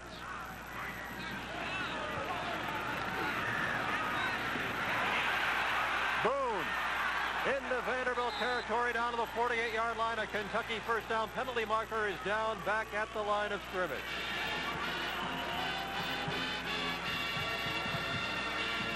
Watch Boone working right there to the right, bottom right of your screen. He's working on a man-to-man coverage. He's able to get inside. He breaks back away from the defender, Andrew Pace. Against the offense. Only 6 men on the line of scrimmage. The penalty will be 5 yards from the previous spot. Repeat, 3rd down. And was able to, when he broke back away from Pace, nice job by Lorenzen putting it on his outside shoulder there, getting enough for the first down, which is a little premature at this point with the penalty bringing it back. Illegal procedure call, and this one may be very costly as it will move it back to the 33-yard line. It will be 3rd down and 10 yards to go at that point. 28-7, Kentucky leading Vanderbilt. Our two-spinner has scored 3 times. Derek Abney has run back at kickoff. Lorenzen. And I'd have to think that's interference on Abney, and no penalty marker comes out, and Abney can't believe it. Take another look at this over at the far sideline. Russian Jones is on the coverage. He's looking for the markers. He gets upfield. Now, the problem, he didn't come back. How can you not call interference? And clearly, you could see that Jones came through him. It would have helped had Abney worked back to the ball a little bit. He had gone beyond the marker to get the first down. It would have given him a better opportunity at the ball, but yes, you're exactly right, Rob. I agree with you. He came through him. It would appear at this point that the refs are letting him play a little bit more in that secondary. Pakalak, good kick. Hits at the 20-yard line and dies just in front of the 20 at about the 21. Time out of the field with 5:15 left to go in the half. We'll break away for a moment. Kentucky leads Vanderbilt 28-7.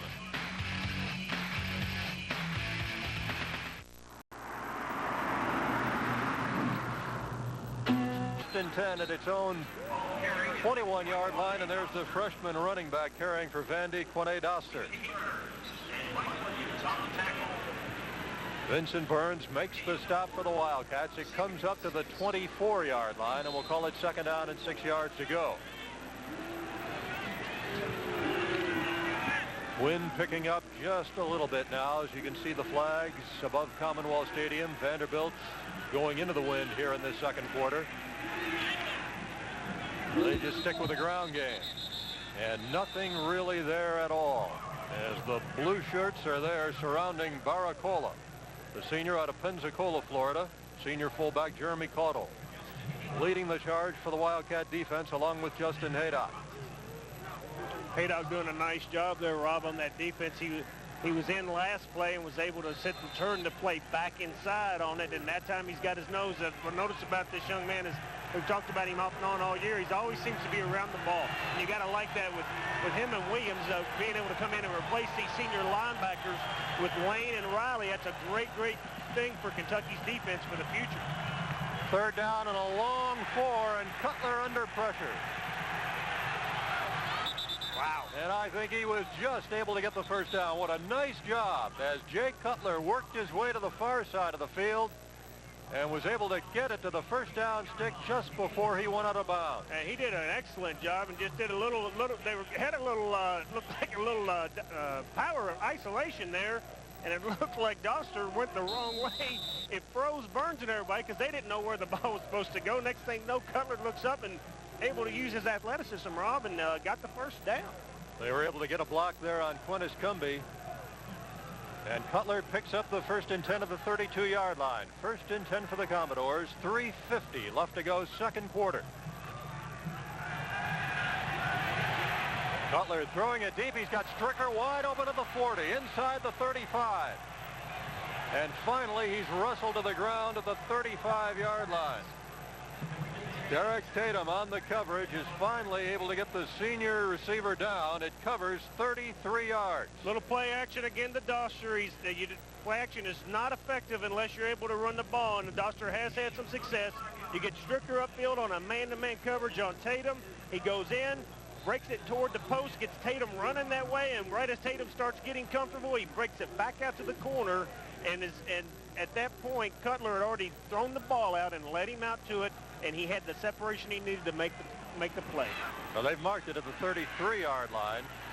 So make that a 35-yard gain. In Wildcat territory now, 1st and 10 for Vanderbilt. Cutler, this time he keeps the ball and just runs into 2 blue-shirted Wildcats. Dion Holtz, the redshirt freshman out of Bowling Green, there on the tackle. Mike Williams coming up there to help out. And Holtz comes in and does what Grigsby's been doing. Look, he's getting held. You can see the cloth pulling there. He's able to sit and keep his outside shoulder free and string out the option. And not only does he do it at the end, he's able to get outside, get off the block, and be able to make a tackle. You can see it looks like he got his left ankle kind of rolled there a little bit. You can see him holding it there a little bit. It looks like he just kind of tweaked it, hopefully. And that's about all there is to it. Loss is back.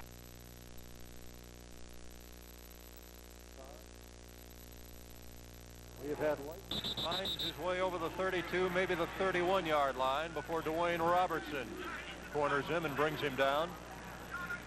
And it will be 3rd down coming up. And the Commodores are still going to have 3rd and about 8 yards to go. They mark it at the 32-yard line, call it 3rd down and 9. Big play for the Kentucky defense. Here comes the crowd at Commonwealth getting behind them.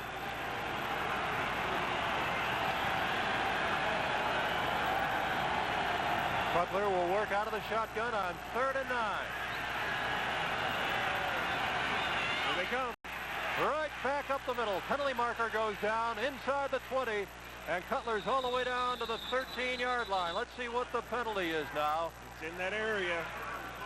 Urban Flowers made the tackle on Jay Cutler, but hold everything. I think we're going to get a holding call here. It's in that area with the offensive lineman, and usually when you get that kind of separation at the point of attack, you're always going to get that call.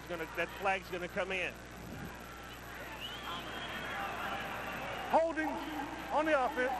The penalty 10 yards from the previous spot. Repeat, 3rd down. Huge penalty on Vanderbilt. It's going to take it all the way back to the 42. Right there, you can see it on the right of your screen. There was a takedown. Looked like on Moore. Was it May? Jim May left the offensive tackle. Moore was able to shoot inside on a little stunt, trying to get inside. Kentucky was coming on the play. May, he had too much speed and quickness and athleticism, and May had to take him to the ground on the WWF takedown to be able to open up that big hole inside. It is 3rd down and 19 as they move it back to the 42. Cutler caught over the middle, but well short of the 1st and 10. M.J. Garrett, the receiver, Antoine Huffman there on the coverage.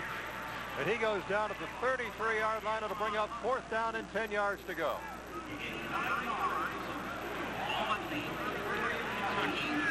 Long field goal from this point. So let's see, it would be about a 50-yard attempt. And they'll go for it now on 4th and 10.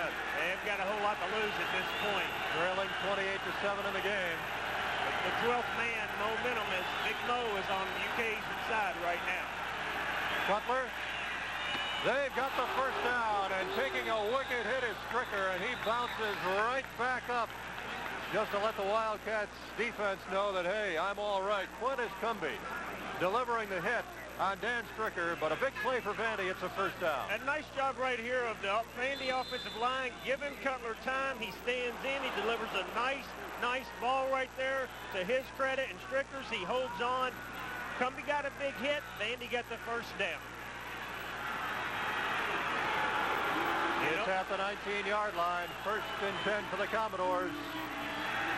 Cutler throwing to the end zone, touchdown, and it's Stricker. And you knew they had to be going to the end zone that time, Rob. They didn't stop the clock. It's running. There's 12 seconds, 15 seconds when the ball was snapped. They had to throw something to the end zone.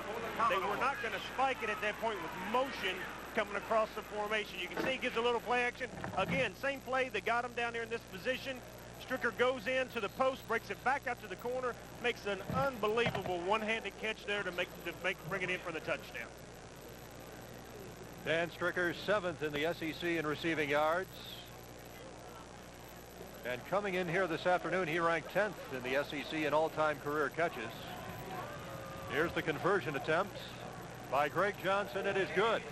And with only 11 seconds now left to go in this first half, Vanderbilt battles back.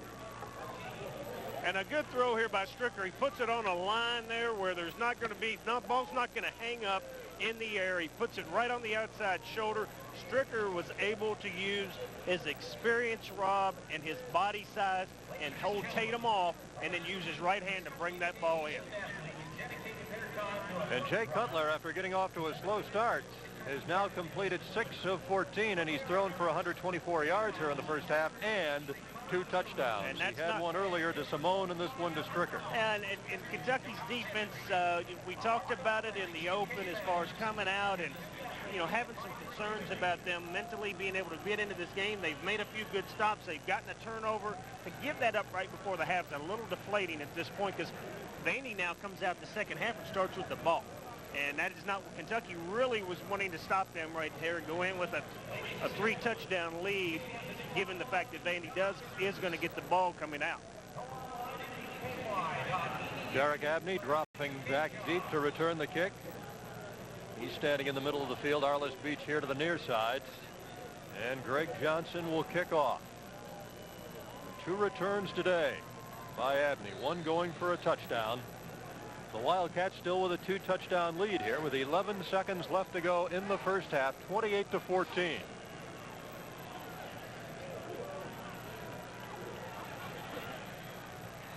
Keep it on the ground. And it's fielded by one of the up men and run right back over the 40-yard line up to about the 44. Justin Haydock, number 52, the sophomore out of Louisville, covering it for the Wildcats. I bet he hadn't been in that position, Rob, since Pee-wee. He might have in high school. I'd have to look back at his bio, but I tell you, he found himself in unfamiliar territory there. 4 seconds on the clock. And these two teams, in just a moment, will head to the locker rooms and have a chance to get warmed. 28-14. As Lorenzen here will go under center for this final play. You gonna let it go? Yep, just going to take a knee and let the clock run out. And we play the first 2 quarters here on Senior Day at Commonwealth Stadium. And at the end of the first half, Kentucky leads Vanderbilt 28-14. See if we can get a word from Guy Morris as he begins his walk to the locker room. The Wildcats, 3 touchdowns from R2 Spinner here in this first half of play, and the kickoff return by Derek Abney, leading Vanderbilt at the break 28-14. Let's go down to the field to Drew Diener. Coach, I know you're probably not pleased about the late touchdown, but you got to like the way your team appeared to have shaken off the loss from LSU, I would think. Yeah, I knew we'd come out and play pretty hard. I'm not real happy about that last drive. We got to go in and, get after our defense a little bit better. Who was your MVP of the first half, Pinner or Abney? I'll give him a tie. Good luck. Don't break anything in there at halftime. No, I won't. All right, Coach Guy Morris, Rob, back to you. Thank you, Drew. We'll be back in a minute with our halftime show, but after 2 quarters, it's Kentucky 28, Vanderbilt 14. Under age 65? No group health coverage? No problem. Stop going around in circles looking for individual health coverage and stop worrying about the cost. Now you can get affordable individual coverage that's flexible enough to fit your life no matter where you are in life. Just take the direct route. Call Anthem Blue Cross and Blue Shield. Whether you're self-employed, an early retiree, a recent graduate, or not eligible for coverage at work, and you need coverage for yourself, your family, or just your children, there's an Anthem plan that's right for you, with coverage for doctor visits, hospital stays, outpatient services, and more, without needing referrals. Prescription drugs? At Anthem, we've got you covered. Call to find out more today. Call 1-800-959-2211 or your Anthem Blue Cross and Blue Shield agent today. That's 1-800-959-2211. Call now. At Evansville Cancer Center, our physicians have countless years of expertise from around the world, using the latest medical advancements to help in the battle against cancer. We're among the first in the nation to provide high-dose ray treatment with over 5,000 procedures by the same experienced medical team, and the only facility in the region to offer brachytherapy in the treatment of brain, lung, breast, and prostate cancers, all on an outpatient basis. Yet with all this technology, the #1 priority to our physicians and staff is you, your care and comfort. Evansville Cancer Center, regional cancer care by world-class professionals. Some people have happy feet, like Bob Sanders, a man who was born to dance. He's happy because he got a great deal on a new car during the big November sale at Audubon Chrysler Center in Henderson. At Audubon Chrysler Center, big selection, 0% financing, and low prices make it easy to dance away with a great deal. Or in Bob's case, a serious case of happy feet. Hurry to the big November sale at Audubon Chrysler Center in Henderson and be happy. Wildcat football is brought to you by Kentucky Farm Bureau Insurance. All-around coverage, all around Kentucky. By CHA Health. Log on to www.chahealth.com. By Pepsi, the joy of cola. By Kentucky Employers Mutual Insurance. KEMI, Kentucky's leading workers' comp provider. By KU, where low rates and high level of service combine to make KU a great energy value. By your local Ford dealer. Quality people, quality products. And by St. Joseph Heart Institute, Kentucky's only top 50 heart hospital.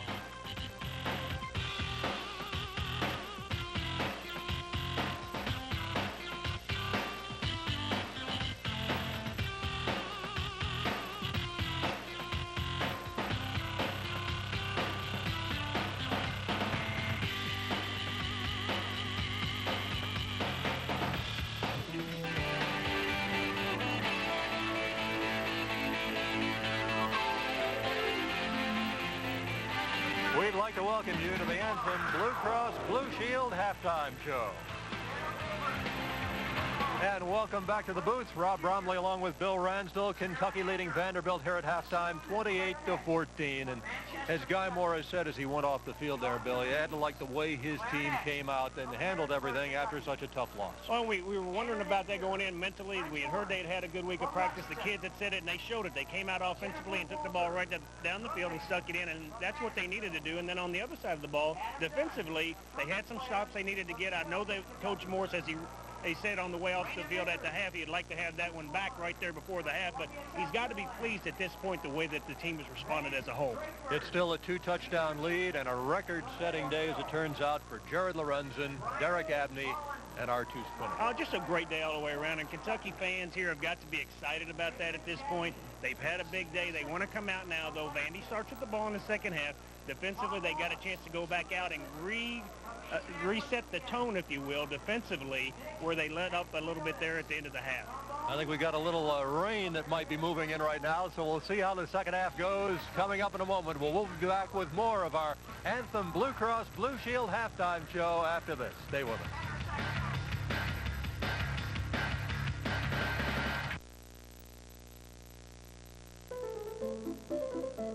Some people have happy feet, like Bob Sanders, a man who was born to dance. He's happy because he got a great deal on a new car during the big November sale at Audubon Chrysler Center in Henderson. At Audubon Chrysler Center, big selection, 0% financing, and low prices make it easy to dance away with a great deal. Or in Bob's case, a serious case of happy feet. Hurry to the big November sale at Audubon Chrysler Center in Henderson and be happy. I enjoy coming to the nail studio because of the friendliness of the people. The service is great. Everyone around here is friendly as they can be, and they do an excellent job. I'm very impressed with the nail studio. I come here often. I'm so proud when I leave here because my nails look absolutely gorgeous.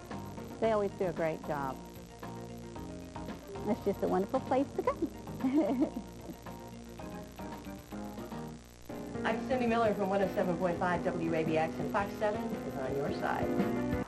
And here in Lexington on Senior Day, it's Kentucky leading Vanderbilt at halftime by a score of 28-14. The mouth serves as a window to the rest of the body, and UK's Center for Oral Health Research works to improve the lives of all Kentuckians. Carl Nathy brings us news of important development for the center in today's University Report. Delta Dental Plan of Kentucky has awarded the University of Kentucky's College of Dentistry and the University of Louisville School of Dentistry a $1.5 million endowment.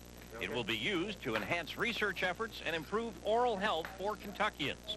The Commonwealth of Kentucky Research Challenge Trust Fund is matching the endowment for both universities, boosting Delta Dental's investment to a total of $3 million. UK will use its half for the Delta Dental Plan of Kentucky Clinical Research Center. The Clinical Research Center, directed by Dr. John Novak, will develop clinical, translational, and oral diagnostic research studies. Substantial rates of cardiovascular disease and stroke, diabetes, and preterm low birth weight infants dramatically affect the health and economy of the Commonwealth. Recent evidence linking oral infections to these systemic problems provides a principal focus for our research efforts. Currently underway at UK's Delta Dental Center is a multi-institutional National Institutes of Health study that examines and treats pregnant women's oral health. 204 Kentucky women with periodontal disease and 816 women nationwide will be divided into two groups. Half of the women will receive dental care intervention during their pregnancy, and researchers will see if those treated have babies closer to full term and at a normal weight, as opposed to those treated after delivery. The Delta Dental Center, part of the Center for Oral Health Research at the University of Kentucky. And the Wildcat Marching Band entertaining right now down on the field on this damp, cold afternoon for Senior Day at Commonwealth Stadium. We'll be back with more of our anthem Blue Cross Blue Shield halftime show in just a moment. Kentucky leading Vanderbilt here after two quarters, 28-14. I'm a food truck man, that's all I drive. I ain't got no boundaries, I don't compromise. It's Ford Truck Month. That means huge savings on 2002 and 2003 Ford trucks and SUVs. Get financing as low as 0% or as much as $4,000 cash back. Ford Truck Month is here with as low as 0% financing or up to $4,000 cash. It's Ford Truck Month at your local Ford dealer now. Ain't no doubt my king of the mountains built Ford tough. It's the Good to Go Tax Rally at Shady Byrider. You can get a car today using the money from your tax refund you haven't even filed for yet. Just bring in your pay stub and we'll figure your refund. Then use your refund anticipation loan as a down payment to get a car today. You might even get cash back on the spot, and that'll sure help for the holidays. Don't wait. Take your pay stub to Shady Byrider and get tax refund money to get a better car today. The Good to Go Tax Rally, only at Shady Byrider. Is brought to you by Ashland, the who in how things work. By Alltel, now offering solutions right here in Kentucky. By Southern Belle Dairy, around here it's a tradition. By Speedway. By your local Chevy dealer. By LG&E, customers first, energy that lasts. And by Anthem Blue Cross Blue Shield, decide to be healthy.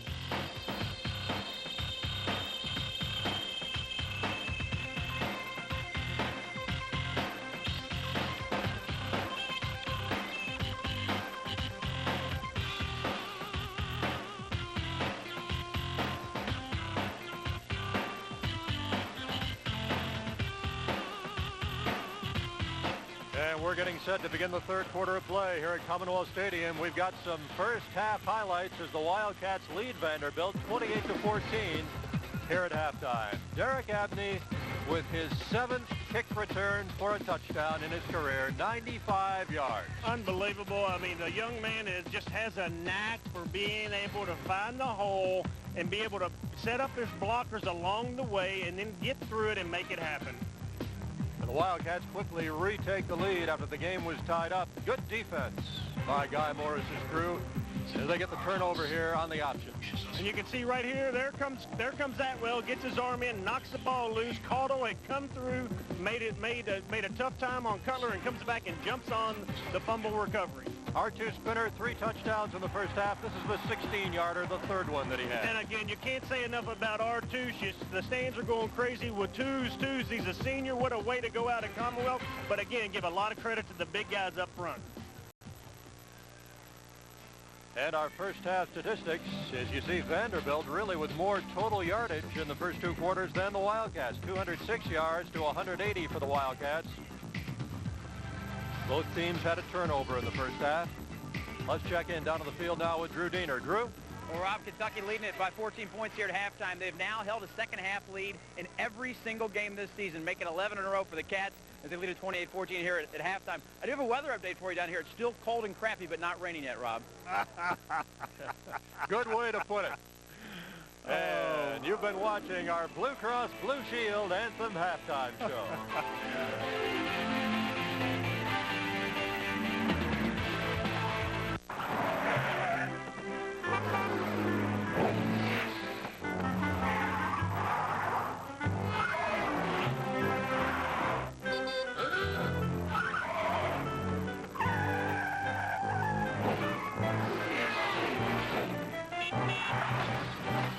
Before bad things happen, call Keamy, the only Kentucky name in workers' compensation. Kentucky Employers Mutual Insurance, making workers' comp work. Big savings are at your fingertips 24/7, only at the area's best shopping. Check 7onyourside.com for this week's special offers, including Fresh and Silk Designs, located on Main Street in Vincennes, and Push Skate Shop. Find the bargains, print the coupons. Rob Bromley, Bill Ransdell, Drew Diener here at Commonwealth Stadium in Lexington as we get set for the start of the third quarter with Kentucky leading Vanderbilt 28-14. Wildcats going for their 7th win of the season and what would be their first Southeastern Conference win here at Commonwealth. Remember, the 2 conference wins have come on the road at Arkansas and down at Mississippi State. Lorenzo Parker fielding the kickoff on one hop. And down he goes at the 11-yard line. Bo Smith, the freshman out of Owensboro, was downfield to pull him down. Again, a great job by Kentucky special teams. You see Mark Nelson getting the guys coming off the field and saying, hey, good job, guys. I mean, you put the guys at 11-yard line. This helped made it possible by the ball hanging a little bit, a little misjudgment. You can see Smith right there, able to come in, and he's the first guy down there on every kickoff. He's been the wedge buster and everything else, and these guys just love playing special teams, don't they? So poor field position for Jay Cutler and Vanderbilt as the Commodores start back at their own 11. Doster gets him out of the hole, comes over the 15-yard line up to the 17. Dwayne Robertson and Jeremy Caudle, Kentucky's 2 defensive tackles, make the stop for the Wildcats.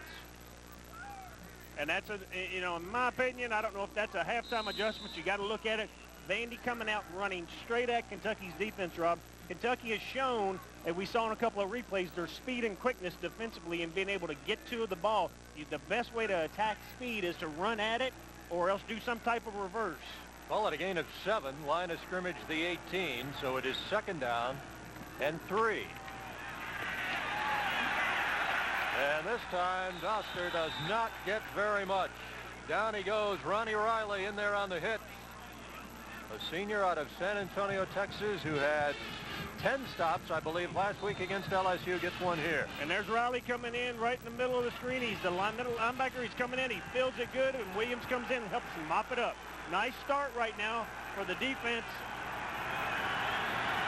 3rd down, 2 yards to go. Ball at the 19-yard line. Cutler drops back. He'll work out of the shotgun.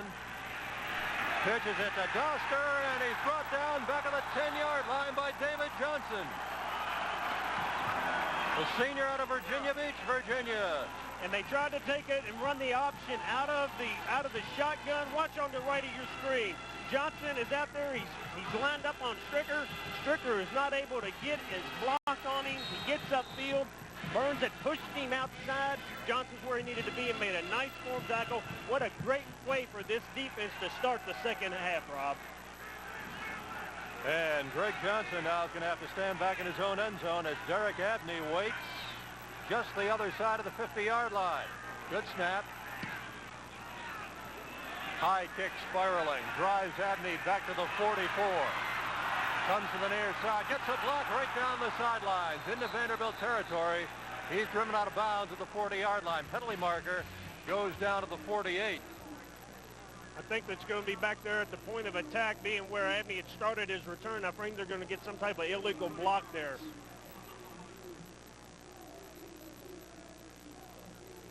Going to be an illegal block in the back.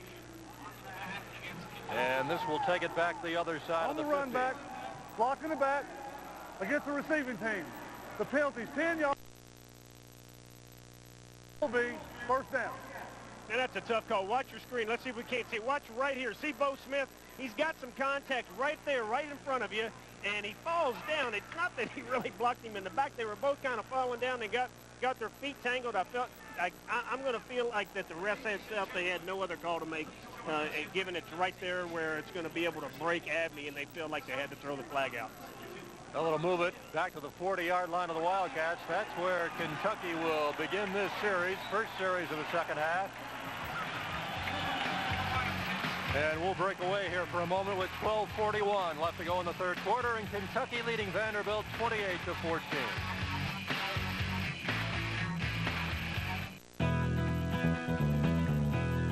He earned it. So did she. They did too. The employees of LG&E Energy have earned the J.D. Power & Associates Award for highest customer satisfaction. In the nation, LG&E Energy ranked highest. With high customer satisfaction and the lowest rates, we're all winners.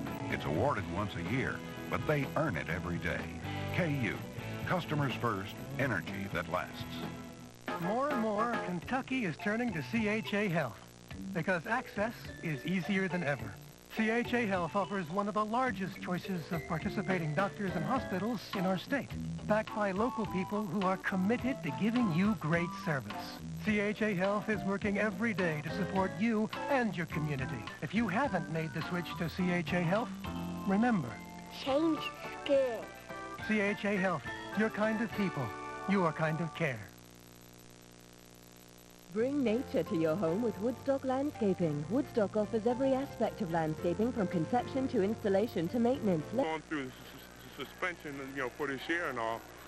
Got some good talent here, got some good talent coming back next year, and a very exciting game today. Probably feel like you did, like you laid some groundwork for future teams the way perhaps this team can. That's the way I foresee it, for next year. I think they should have a real good team, should be a contender within the conference and all, too. And again, it's always nice being back in Kentucky, the fans and ex-players and all I played with, and being able to see my parole officer once in a while. Well, it's good to see you back. Hey, thank you. I enjoying it. All right, that's Art Steele. Rob, back to you. His parole officer. Come on now. The Wildcats pick up a first down on their first play of this second half. Oh, Lord, he's a piece of work. Second round, second pick overall in the NFL draft back in 1978. Yeah, I tell you, he was a great one. I tell you, Kentucky offensively getting a great start here with this drive already. Marty Morgan makes the tackle along with Jonathan Schaub on R2 spinner. Again, isolation. You can see right there, Rollins pulling around, leading up in the hole. Two following up in there, picking and bobbing and weaving and finding the hole there. Good job of getting a good big gainer.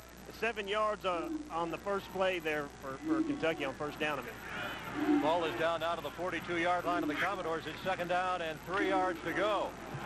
And Finner's not going anywhere this time, as he is quickly covered by Hurdley Harrison, a freshman out of Marietta, Georgia, the strong side linebacker. And that moves it back to the 45, where it will be now third down, Bill, and 6 to 7 yards coming up. Call it third down and 7. And that was something Kentucky fans don't see a lot of, is one guy being able to take. It was one of those things that he was able to sit there, and Vanderbilt was able to get upfield there by Harrison and was in the right place at the right time and just made a good form tackle. Third down, 7 from the Commodore 45. Batted down, incomplete. And that'll bring up fourth down. I think Brett Beard got up to knock it down. The left side tackle, a junior out of Birmingham, Alabama. And Glenn Pakalak comes on now to kick it away. And it's a great play by that young man, Beard. I tell you, Vandy only rushed 3. They had 8 back in coverage, playing the zone, trying to be able to take advantage of the third and long situation of Kentucky. And if he doesn't get that, the ball looks like it's going to go right to Ebney for the first down. Here's the punt by Pakalak. And they're going to let it go. Hit down inside the 10-yard line, and look at this. It is out of bounds down at the 3. Timeout on the field with 10:51 left to go in this third quarter. And Kentucky continuing to lead over Vanderbilt 28-14. Under age 65, no group health coverage, no problem. Stop going around in circles looking for individual health coverage and stop worrying about the cost. Now you can get affordable individual coverage that's flexible enough to fit your life no matter where you are in life. Just take the direct route. Call Anthem Blue Cross and Blue Shield. Whether you're self-employed, an early retiree, a recent graduate, or not eligible for coverage at work, and you need coverage for yourself, your family, or just your children, there's an Anthem plan that's right for you, with coverage for doctor visits, hospital stays, outpatient services, and more, without needing referrals. Prescription drugs? At Anthem, we've got you covered. Call to find out more today. Call 1-800-959-2211 or your Anthem Blue Cross and Blue Shield agent today. That's 1-800-959-2211. Call now. Morning brings the promise of a new champion. Size, strength, speed, endurance, and dependability. Traits developed through breeding, training, and experience are also found in the champion of Kentucky's insurance industry. Families rely upon the solid financial strength and fast, dependable claim service of the Commonwealth's largest property and casualty insurer. Kentucky Farm Bureau Insurance. All-around coverage, all around Kentucky. I'm a Ford truck man, that's all I drive. I ain't got no boundaries, I don't compromise. It's Ford Truck Month. That means huge savings on 2002 and 2003 Ford trucks and SUVs. Get financing as low as 0% or as much as $4,000 cash back. Ford Truck Month is here with as low as 0% financing or up to $4,000 cash. It's Ford Truck Month at your local Ford dealer now. Ain't no doubt my king of the mountains built Ford tough. Let's go down on the field now where Drew Diener has UK Athletics Director Mitch Barnhart. Well, thank you, Rob. Down here with Mitch Barnhart. If you recovered from last week, it's a good game today, but have you gotten over last week? You know, it's hard. That's a hard one for our seniors and a hard one for our team, but you move on. I tell you, to their credit, they moved on. And it's nice to have a good crowd out here on a cold day to pay tribute to a good group of guys. This is your last home game here in the first season. Talk about your first season here as Athletics Director. I got to think it's exceeded or at least met every goal you thought football-wise. Yeah, I think that football-wise we've done a lot of wonderful things. Coach Morris and his staff have done a lot of wonderful things and put together a continuity and a chemistry in our program that I think that we can build on and give us a real good foundation.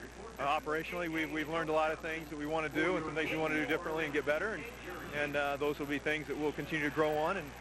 But it's been a great first season. I really appreciate the fan support. We've had 4 sellouts and almost a 5th. And today, even in, like I said, bad conditions, really nice crowd out here today. You talked about getting a consistent start time for football games. Do you think they'll have one for next year, or what's your stance on that? I think we're going to look at that. We're going to look at a lot of different things. We would like to have a more consistent start time. The other thing we'd like to have, but obviously with TV, when you're good on TV, that takes into shoots everything out the window, so we'll see. At the time when you announced Guy Morris's contract was extended, you announced that he was guaranteed for 5 years.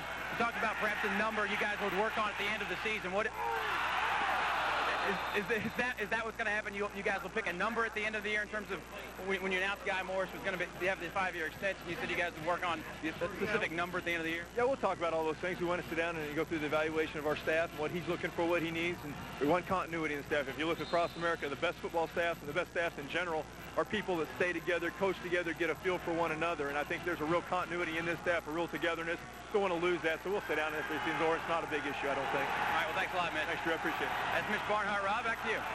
Thanks, Drew. It is second down and 10 yards to go for Vanderbilt following the incompletion from the 3. They keep it on the ground, and not much running room at all. Doster carrying Otis Grigsby in there on the stop for the Wildcats, and it will be third down. Vanderbilt following the punt, backed up deep in its own territory. And he's playing possess, and I tell you, he's just got a great game defensively at this point. Robertson was in on the bottom of that pile. This D-line is feeling it. Look at them. They're telling them, come on, guys, give us a little something. And the crowd here at Commonwealth, you can hear, they're responding. Third down, 9 yards to go. Cutler is 6 of 15 on the day. He's thrown for 124 yards. Dangerous place to have to throw it here. Trying to run it back up the middle, and down he goes at about the 1-yard line. Ellery Moore, Otis Grigsby. And watch these big guys converge. I tell you, it's a tough spot. And I promise you that Cutler doesn't want to be there. Look, Grigsby, and there comes Burns. What a great job of those guys being able to get upfield, push him inside, and then be able to collapse the pocket on top of him. Play marker to the 2-yard line, and now the freshman punter Greg Johnson is going to be backed up as far as he can go. His feet cannot touch that back end line. Gets a good snap. Here's Abney, driven back the other side of midfield, back to the 39. This time he goes to the far side of the field. Brings it back up over the 45 to the 46-yard line, where he's brought down right there. And to Abney's credit, that was a really good job on the return of getting very little. He tried to be able to get outside. Kentucky had the picket fence set up to the wide side of the field, which is Vanderbilt's sideline. Vanderbilt, to their credit, had good coverage and containment out there. And when Abney got out there, he just kind of stopped in his tracks, which froze Vandy just enough, as we saw against Mississippi State, Rob.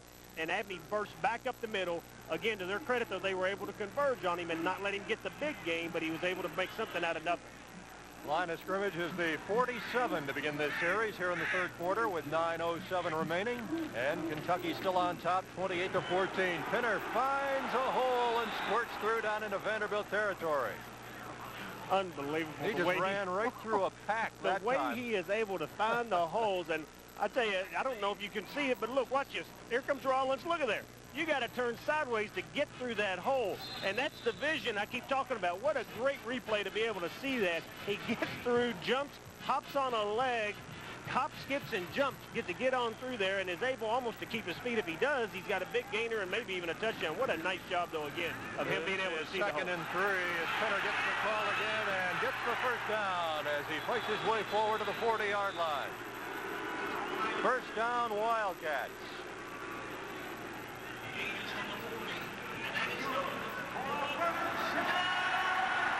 Again, there he is. He goes, starts to the right side again, ends up the whole collapse. He cuts it back to the left side, is able to get enough for a first down. Again, cannot say enough about the young man's vision and being able to find and see the hole, even though they may not be big creases. Pinner now with 138 yards on the day, 17 carries, 3 touchdowns. First and 10, or just across the Vanderbilt 40.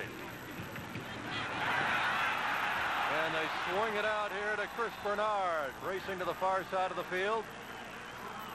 He's over the 30-yard line. Moses Asemaji makes the tackle for Vanderbilt.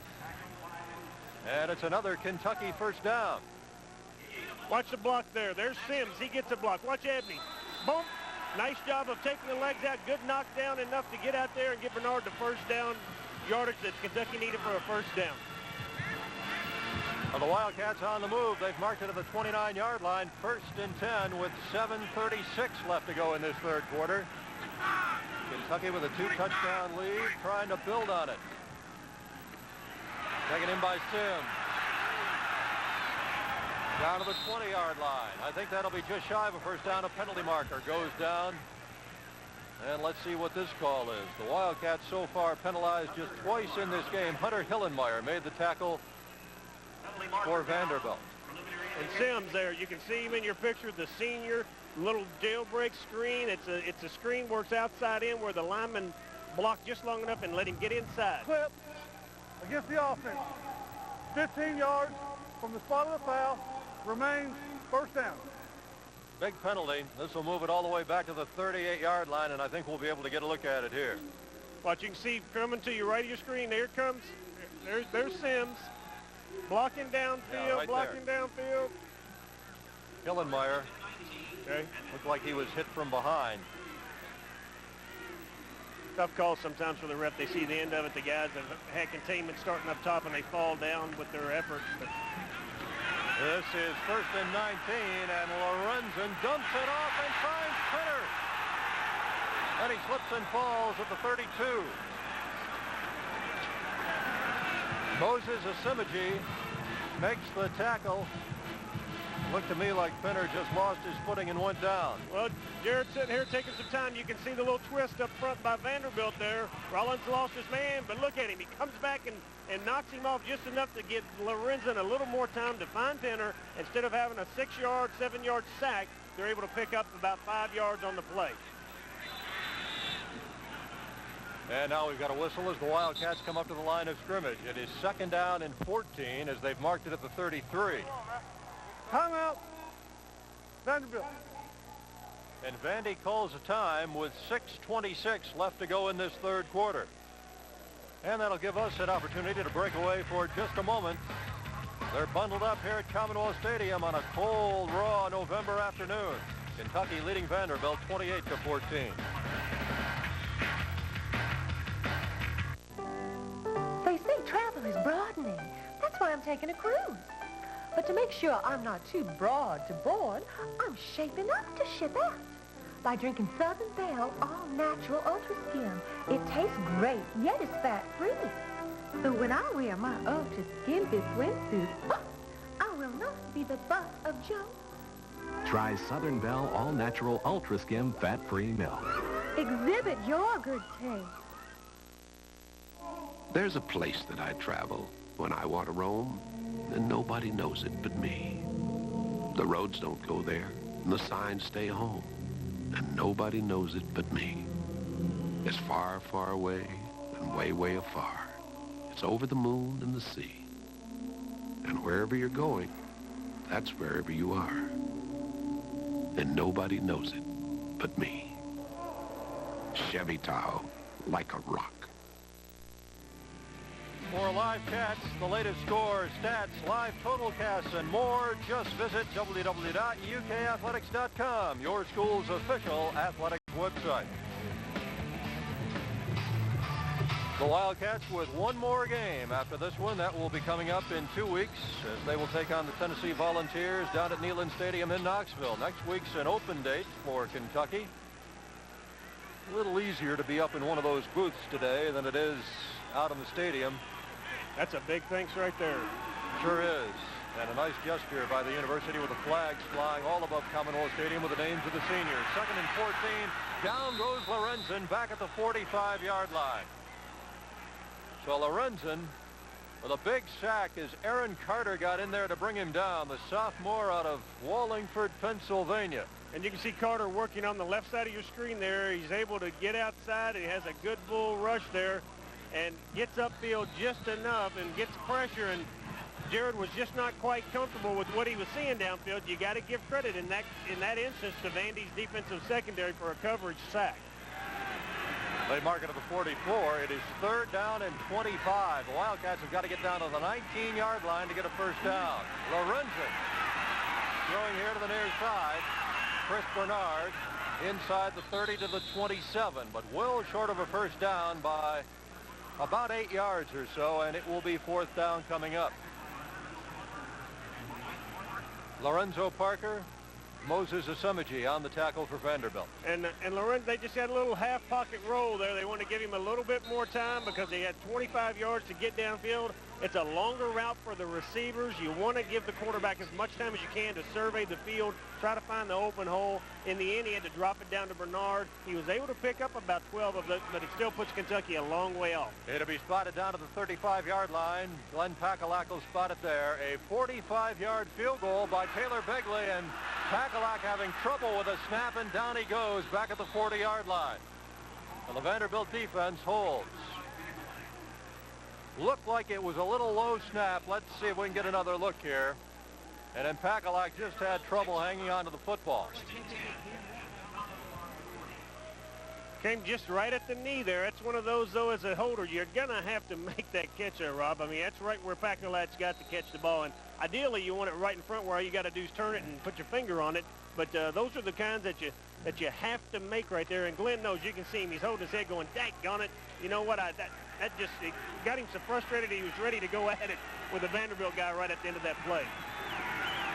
Well, the Commodores have good field position as they take over at their own 40-yard line, and here's Cutler to go right to the air.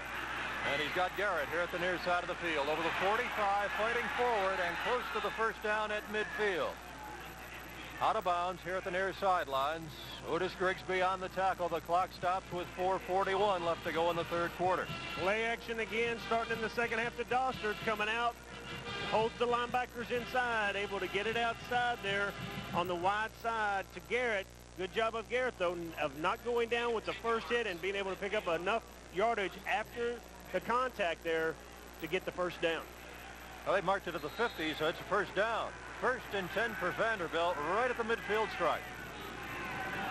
Commodores trailing 28-14 here in the third quarter. Dostert, not much this time. Gets a couple of yards down to the 48, where Grigsby again is in on the tackle. He has been in on so many plays here on Senior Day, making the most of his final appearance in Commonwealth Stadium. He's a young man that is having a great time. You watch when Kentucky's defense takes the field sometime. He sprints out, and he's the first one at the ball, waiting for the rest of the guys. He was giving them some high fives and low fives that time, Rob, saying, come on, D, let's go. We're not going to worry about the miscue on the field goal attempt. Let's go out here and let's make something happen. He's doing an excellent job on the defensive line again of reading. That run went away from him, and he's still in on the tackle on the other side of the tackle on the other side. It is second down and 8 yards to go. Cutler optioning and going down to the 47 as Vincent Burns converges on him and brings him down. A sweet pea on the tackle, and it's going to be third down and long yardage coming up, 3rd and 7. They tried the counter option. The counter's when he turns around and tries to go upfield to fake somebody to hold the linebackers a little bit. Didn't do any good with Burns. He's out there again, stringing it out, able to sit there and play the quarterback perfectly in the option defense. And you can hear the crowd, many of them coming to their feet here in the lower deck of Commonwealth Stadium. 3rd down and 7. Cutler's pass is caught over at the far sidelines right at the first down sticks. Dan Stricker is close. Let's see where they mark it.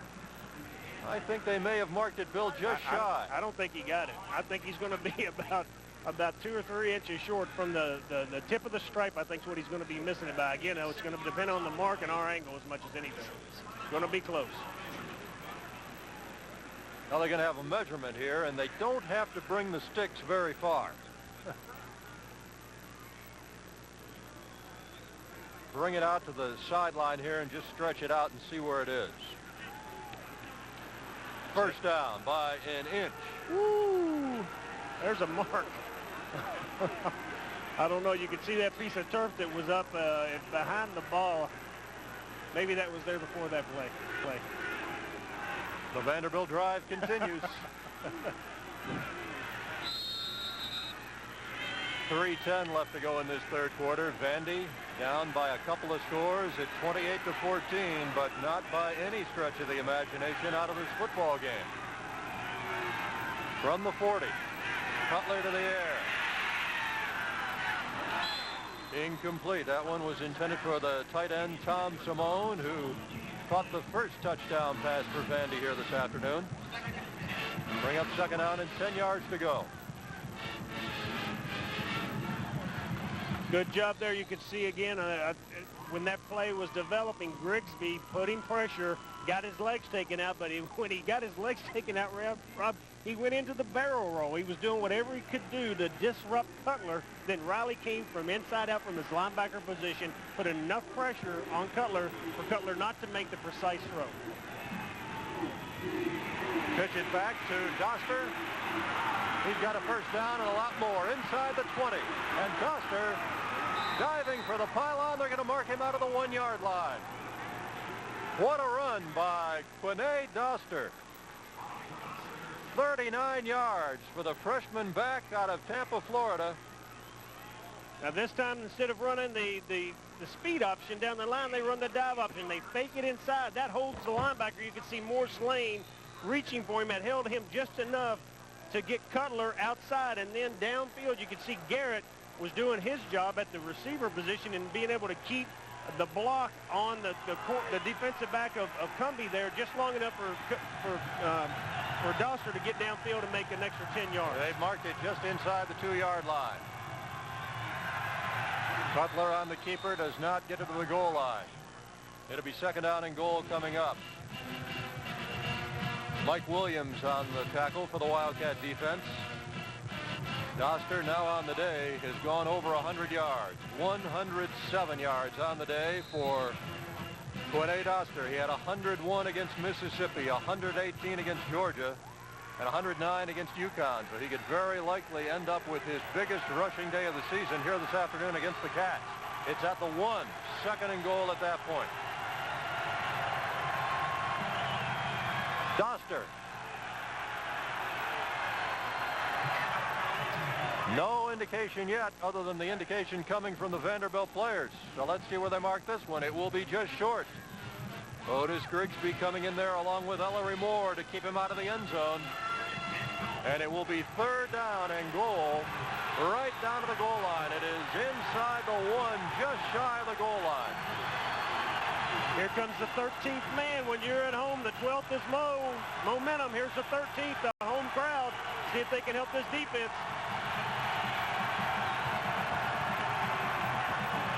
Doster. He did not get in. He did not get in. It'll be fourth down coming up. And is the Wildcat defense ever fired up now? And the 13th man is back on. Look at them. They know that they did it. I bet you it gets awfully loud this time. They're going to make it tough for Cutler and the rest of the offense on Vanderbilt to hear anything. Look at the surge up front. Look at Riley coming over the top there, throwing himself in. There's Grigsby. There's Moore. Everybody is throwing their bodies in there with a reckless abandonment. Fourth down and goal. Quarterback sneak Cutler. The Vanderbilt players say is in, and finally the linesman indicates that he's in for the touchdown. Jay Cutler hit a wall when he took the ball straight up the middle and then kind of came off to the right side, reached out, and got the ball over the goal line. He tries to put the ball out. He doesn't make it in. Then he just able to fall on the back of one of his guys and stick the ball across the end zone line. And this line judge, you could see, saw it clearly and made the right call. What a real tough, gritty stance, though, by Kentucky's defense. And Vanderbilt has now cut the Kentucky lead to 28-20. And Greg Johnson on for the conversion attempts to pull the Commodores within 7. He's got it. Timeout on the field with 51 seconds left to go in this third quarter. And Vanderbilt down now by just 7 at 28-21. And it's time now to take a look at the All-Tel long-distance connection play of the game. And, Bill, it's got to be that kickoff return, 95 yards by one Derek Abney. And, again, we talked about it over and over, and what a great job he does of seeing the field there. You can see the rest of the kickoff return team upfield. Those guys love what they're doing. Abney's able to find just a little crease. It doesn't take much for this young man, but what I like as much as anything, Rob, is he's able to sit there and get some separation at the end, and he's not known to be that fast of a fella, but he just knows how to get it done. Our All-Tel long-distance connection play of the game. And a record-setting day for Derek Abney. And that's the way you got to be dressed today if you're going to sit in Commonwealth Stadium and watch this one. That's what you and I forgot. Now, the full face toboggan. Let's check in with Drew Diener, who's trying to keep warm down on the field. Well, it's an ongoing battle for sure, Rob. And I was just listening to Wesley McGriff's conversation with the defensive backs. They're not extremely upset down there. They're not throwing things or anything like that. But he said, we have to make one play. We have to make one big play on defense, and that's what's going to turn this game back in our favor. Thanks, Drew. The kick here by Greg Johnson. Abney back along with Arliss Beach. 28-21 as Vanderbilt is pulled within 7 points. Arliss Beach getting up some speed, breaks a tackle, cuts it back, and goes over the 30 to the 34-yard line. Lorenzo Parker made the tackle on him. Good return by Arliss Beach, the freshman out of Ashland. And it looked like Derek Abney got up a little slowly. He did. I tell you, he was in there, and Beach got his chance to get the ball, his little bit of fame, and Abney was coming upfield helping him, and I couldn't see the number, but a Vandy guy shot through there, and Abney and him collided headgears, and I tell you, I'm sure he's got a little bit of cobwebs right now. From the 35, Wildcats, good field position to begin this series here in the closing moments of the third quarter. Just 37 seconds on the clock. And Archie Spinner fighting and fighting to get yardage, but he won't get very much. And the crowd now calling for a penalty marker as he is pushed back by Schaub, the free safety, junior out of Brentwood, Tennessee. Tell you what it's time for. It's time for the double deuce here. It's been kind of quiet, been, just really moving the team here. Penner's been doing what he's needed to do. It's time for the big guy, Lorenzen, to step up here and this receiving corps to make something happen. It's getting back to where I'm sure the Kentucky staff is getting a little uncomfortable, not to mention the rest of the fans and the rest of the players, but it's time for him to really step up and make some things happen. Time expires here in the third quarter. And we're heading to the fourth period of play. Our score, Kentucky 28, Vanderbilt 21.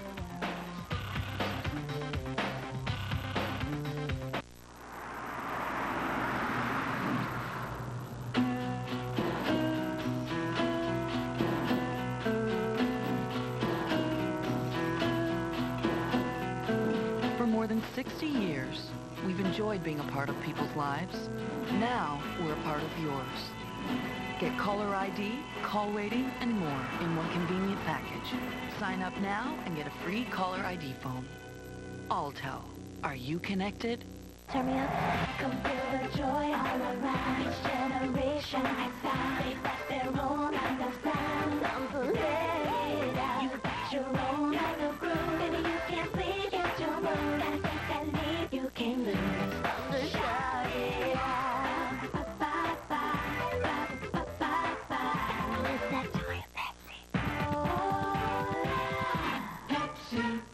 To think young. Some people have happy feet, like Bob Sanders, a man who was born to dance. He's happy because he got a great deal on a new car during the big November sale at Audubon Chrysler Center in Henderson. At Audubon Chrysler Center, big selection, 0% financing, and low prices make it easy to dance away with a great deal. Or in Bob's case, a serious case of happy feet. Hurry to the big November sale at Audubon Chrysler Center in Henderson and be happy. Hi, I'm Ron Rhodes. Over the years, the Coat a Kid program has distributed more than 104,000 coats to kids here in the Tri-State. So drop off your children's outgrown winter coats at any one of Clayton's 9 locations. All coats are cleaned and distributed free of charge. If you or your child needs a warm winter coat this winter, please contact the Salvation Army or the Christian Life Center now through January 25th. Thanks for being on our side by supporting Clayton's Coat a Kid.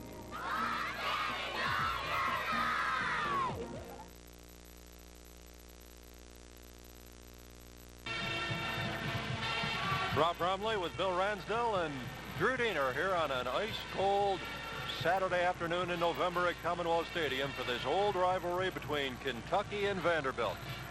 Two teams that have met every year in Southeastern Conference play since 1953. It was 28-14, Bill, at halftime. It's 28-21 right now as you look at this bundled-up crowd, but I think you made a good point just a moment ago. Time for Jared Lorenzen to go to work. Kentucky, after not scoring in the third quarter, has got to do something here offensively. Second down and 9 from the 36 as Pinner carries, and it's going to be third down and long coming up. Brett Beard, the defensive tackle, number 92, a junior out of Birmingham, on the tackle for Vanderbilt. And you can see on that end of that play there, Rob, that the Vanderbilt defense is feeling pretty good right now. They know that they are back in this game, and they're starting to get the mode. The 11th guy back on, or 12th guy back on their side. You don't want to give a team like Vanderbilt that just hangs around but has some athletes this kind of the momentum in your home field. Lorenzen out of the shotgun on 3rd down and 8 from the 37. Plenty of time. Incomplete. Derek Abney wanted that one. He didn't get it. And the Cats will have to punt it away here. Let's check in with Drew down on the field. Well, Rob, Derek Abney, that was his first play back in the game. They were checking on him over on the sidelines after that return, had him put one foot in front of the other. Looked as though they were checking for a concussion with him. He shook his head, said he was okay, ready to go back in. But you guys are right. When he came off the field, he was really shaken up, and that was his first play back in right there. Back to you. Thank you, Drew. Pakalak standing back just the other side of his 25 and gets off a good kick, spiraling.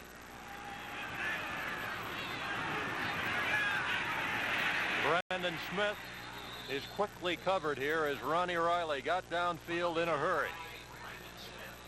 14 minutes, 2 seconds left to go in the ball game. We'll be back in a moment. Kentucky leads Vanderbilt here in the 4th quarter, 28-21.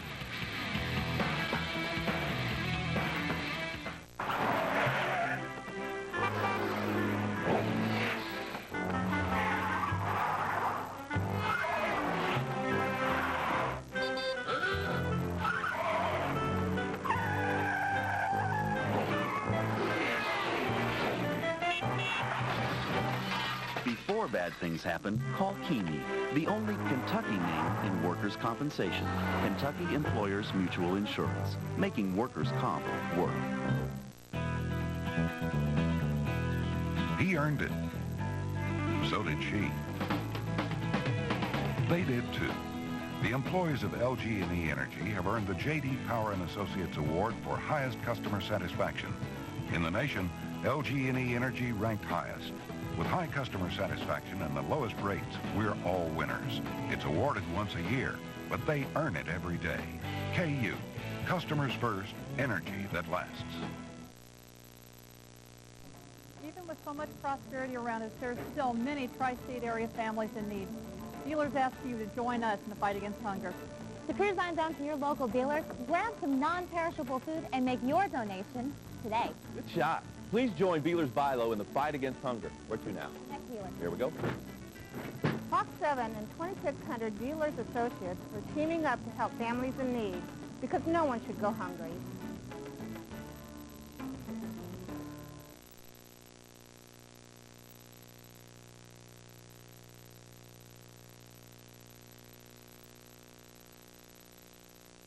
Where the Commodores cough it up.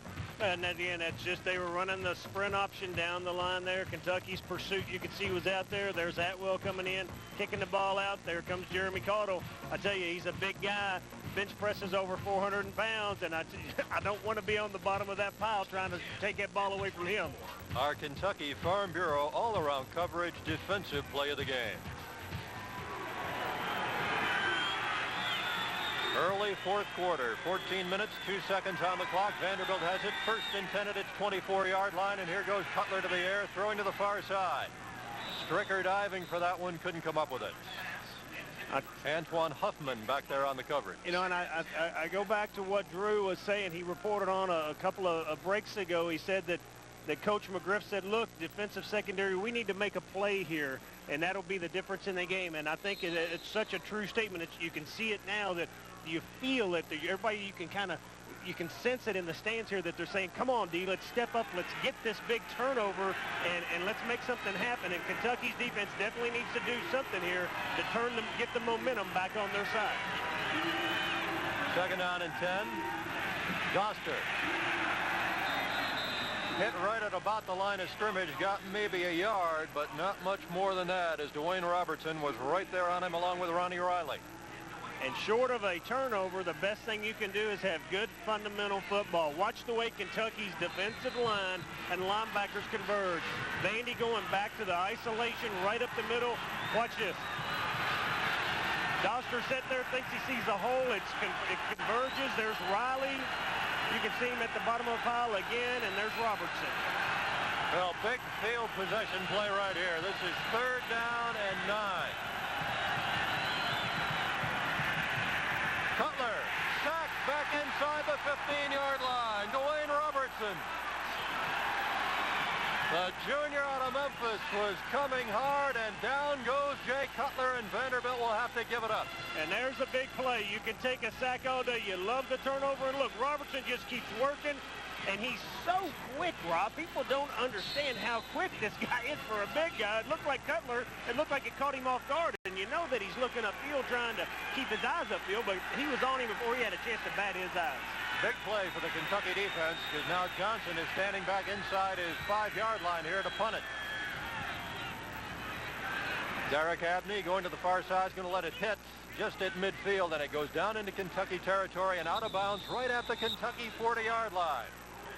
Well, the Cats offense has good field position with 12:25 left to go in the game, and Kentucky leading 28-21. You know, Drew, I was talking about, we were talking about Abney being a little shaken up. It looked like taking a helmet-to-helmet shot, Rob. And we noticed a few series ago in the 3rd quarter, Kentucky was going downfield, and when Abney had gotten a nice downfield block to Spring Bernard for that 1st down, I noticed that he went back to get his gloves, had come off during the play. Well, he went back to get his gloves, and one of the Vanderbilt guys had stepped out on the field and grabbed one of his gloves. And he's asking the guy, let me have my glove, and the guy won't give it to him, so he takes his other glove and flipped it to him. He said, well, here, have the other one then. So, take them both. Let's get out of the field to Drew. Well, again, talking about one big play, it's been a real story for Kentucky defensively this year. Cottle came up with a sack right there. But if you look at some of Kentucky's interceptions, they've been absolute game changers. Mike Williams had a pair, one against Arkansas and one, of course, against Louisville in that first game. And Quintus Cumbie sealing things a couple of weeks ago. Don't know if Cottle's sack will be quite that big, but certainly when Kentucky has had to make a big defensive play this year, it has come up with it. And perhaps Cottle's sack was the one they'll need in this game. Thank you, Drew. Wildcats get it at their own 40-yard line with 12:25 left to go. Jared Lorenzen, 10 of 16 on the afternoon. He's thrown for just 91 yards, has been intercepted once.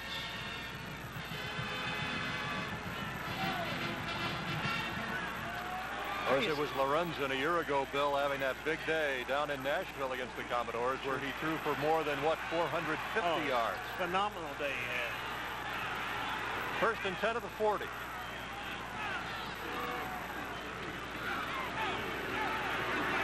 And the Deuce gets it on 1st and 10, gets a couple of yards, maybe 3 if they spot it at the 43-yard line. Pushed back by Hunter Hillenmeyer, their leading tackler, and Chuck Losey, the defensive end.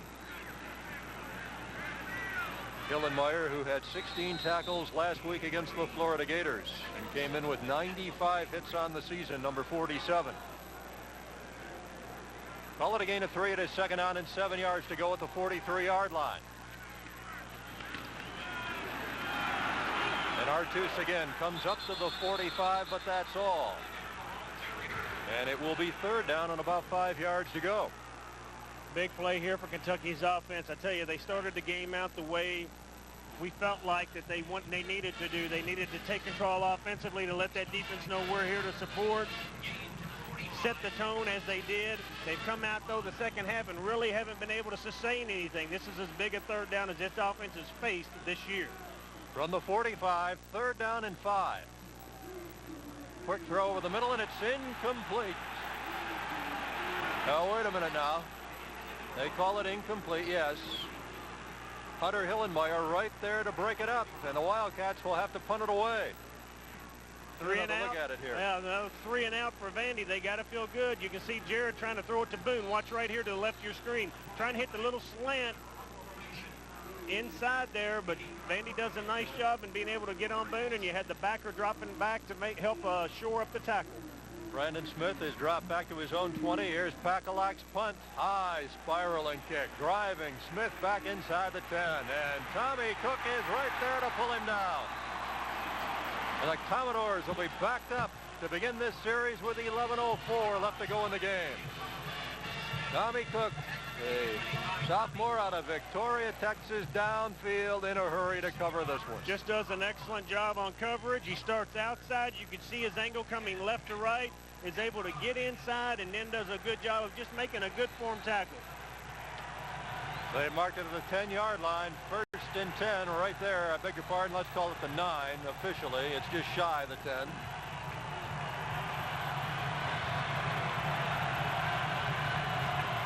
Cutler under center.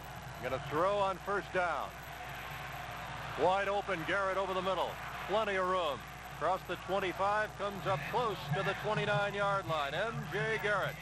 Senior out of Old Hickory, Tennessee, David Johnson on the tackle for the Wildcats, and Vanderbilt quickly gets out of the hole. Another half count, and you can see Robertson had May on skates there, but it was just enough time for Cutler to find Garrett downfield. And Kentucky was sitting back in his zone and only rushing 4 guys that time. Kentucky's defense, though, as Drew touched on, I don't know that sack by Caudle, or Robertson, excuse me, is going to be the difference at this point in being the big play for the defense. On first down, Cutler again. This time he's got Stricker at the 40, and that should be enough for another Vanderbilt first down. Quintus Cumbie there on the coverage. Cutler was hit and hit hard after he let that one go. I think he's all right. He takes a shot. Watch inside. Here comes Williams late. There's Robertson. Williams gets a little shot.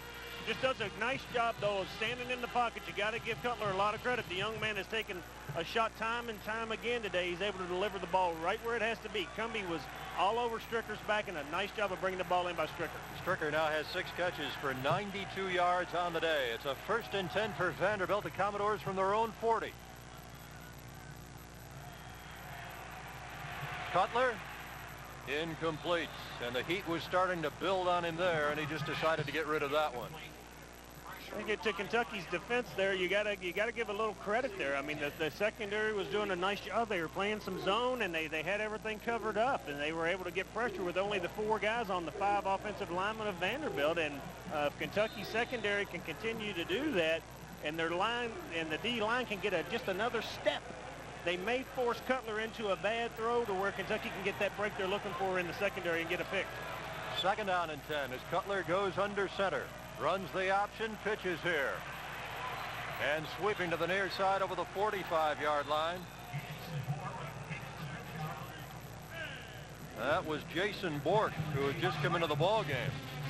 Wearing number 37, Trey Milch, brought him down. Counter option. They fake it inside to the fullback, holding the linebackers inside just long enough to be able to kick the ball out to Bork. Again, they've trying to make a living off the option. They were able to get a pretty good gainer out of it. Puts them back in 3rd and short as opposed to 3rd and long. 3rd down, 3 yards to go at the 47, following the carry by Bork, who's a junior out of Lafayette, Louisiana. Baracola comes into the Vanderbilt backfield wearing number 41. Incomplete over the middle, trying to get it to Garrett. It falls incomplete. It will bring up 4th down and 3. Derek Tatum there on the coverage.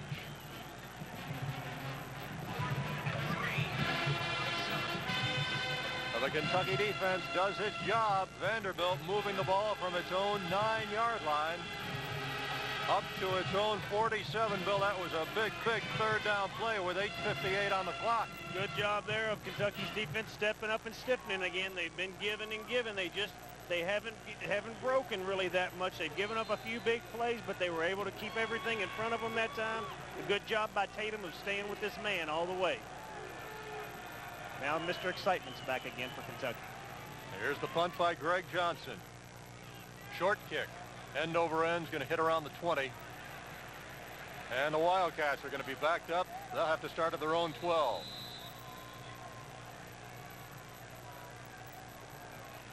Timeout on the field with 8:46 left to go in the game. And Kentucky leads Vanderbilt 28-21. We'll be right back.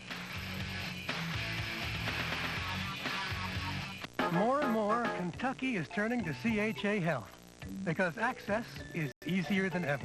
CHA Health offers one of the largest choices of participating doctors and hospitals in our state, backed by local people who are committed to giving you great service.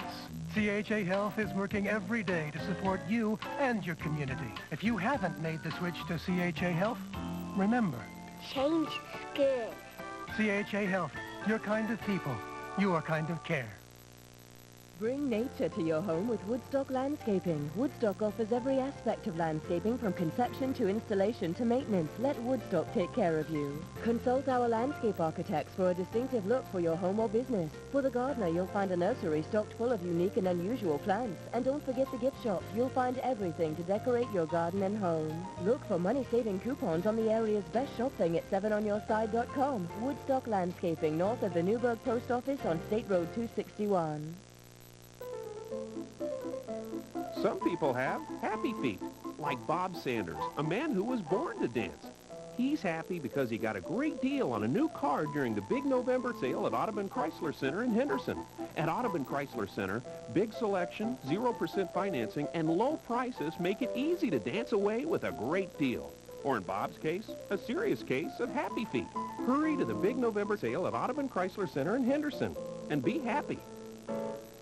At Evansville Cancer Center, our physicians have countless years of expertise from around the world, using the latest medical advancements to help in the battle against cancer. We're among the first in the nation to provide high-dose ray treatment with over 5,000 procedures by the same experienced medical team, and the only facility in the region to offer brachytherapy in the treatment of brain, lung, breast, and prostate cancers, all on an outpatient basis. Yet with all this technology, the #1 priority to our physicians and staff is you, your care and comfort. Evansville Cancer Center, regional cancer care by world-class professionals. And it's time now for the Kentucky Utilities Power Play of the game. R2 spinner over 100 yards on the day. Here he goes, nice. Diving. That's our Kentucky Utilities Power Play of the game. And as we come back to the action here on the field, the pass over the middle, incomplete, intended for Aaron Boone. The ball on the punt, Bill, was touched by a Vanderbilt player at the 22-yard line, so the Wildcats didn't have to start back at their own 12. They started at the 22, and we got a penalty marker down on the field. Holding on the offense. 10 yards from the previous spot. Remains first down. Now the Cats will be backed up. They're not going the way they want to go at this point. The second half, they've been able to move the ball just enough to kind of keep Vanderbilt's offense off the field not long enough. They haven't put anything together, any sustained drive. They have got to find a way to put some things together and move the chains 3 or 4 times here on this drive. Well, now it's back at the 12-yard line. Pinner running it up across the 15 to the 16, maybe the 17-yard line. Hunter Hillenmeyer on the tackle, the middle linebacker for this Vanderbilt defense. And it will still be second down and long yardage coming up for the Commodores. Kentucky's got to get it up to the 32-yard line to get a first down. It just second down 15. Yeah, that just doesn't seem like, Rob, that the Kentucky offense is in any kind of sync now. It doesn't look like they've gotten any rhythm going. Lorenzen working out of the shotgun from the 15 over the middle. Caught by Boone. He's got a first down as he's hauled down to the 35-yard line. Gain of 17, 18 yards on the play. Jonathan Shaw, the free safety on the tackle. And that's a play that Kentucky's been needing. Watch Boone right here. He works upfield. He's got the linebacker sitting underneath. There's Hillenmeyer. He's able to get behind him. Hillenmeyer knew he was going to curl from watching film all week, and he was still able to curl. And Jared Lorenzen, people, threw a great ball there, and Boone made the catch for a first down. That may be the spark that this offense needed, Rob. Ball marked just across the 35. And the Wildcats keep it on the ground as Alexi Boginghi comes into the backfield. Brett Beard makes the tackle for Vanderbilt. Short game. Going to be second down coming up at about 9 yards to go. Clock running with 7 minutes, 12 seconds left to go in this fourth quarter. Daniel Burnett into the game, over the ball at center for the Wildcats now in place of Nick Seitz, who has played a good portion of the season. Nick has injured. And a gutty performance all season long. Here's Lorenzen on 2nd down and 9, dumping it off now to Pinner. He's over the 40 and knocked out of bounds at the far sidelines at the 42.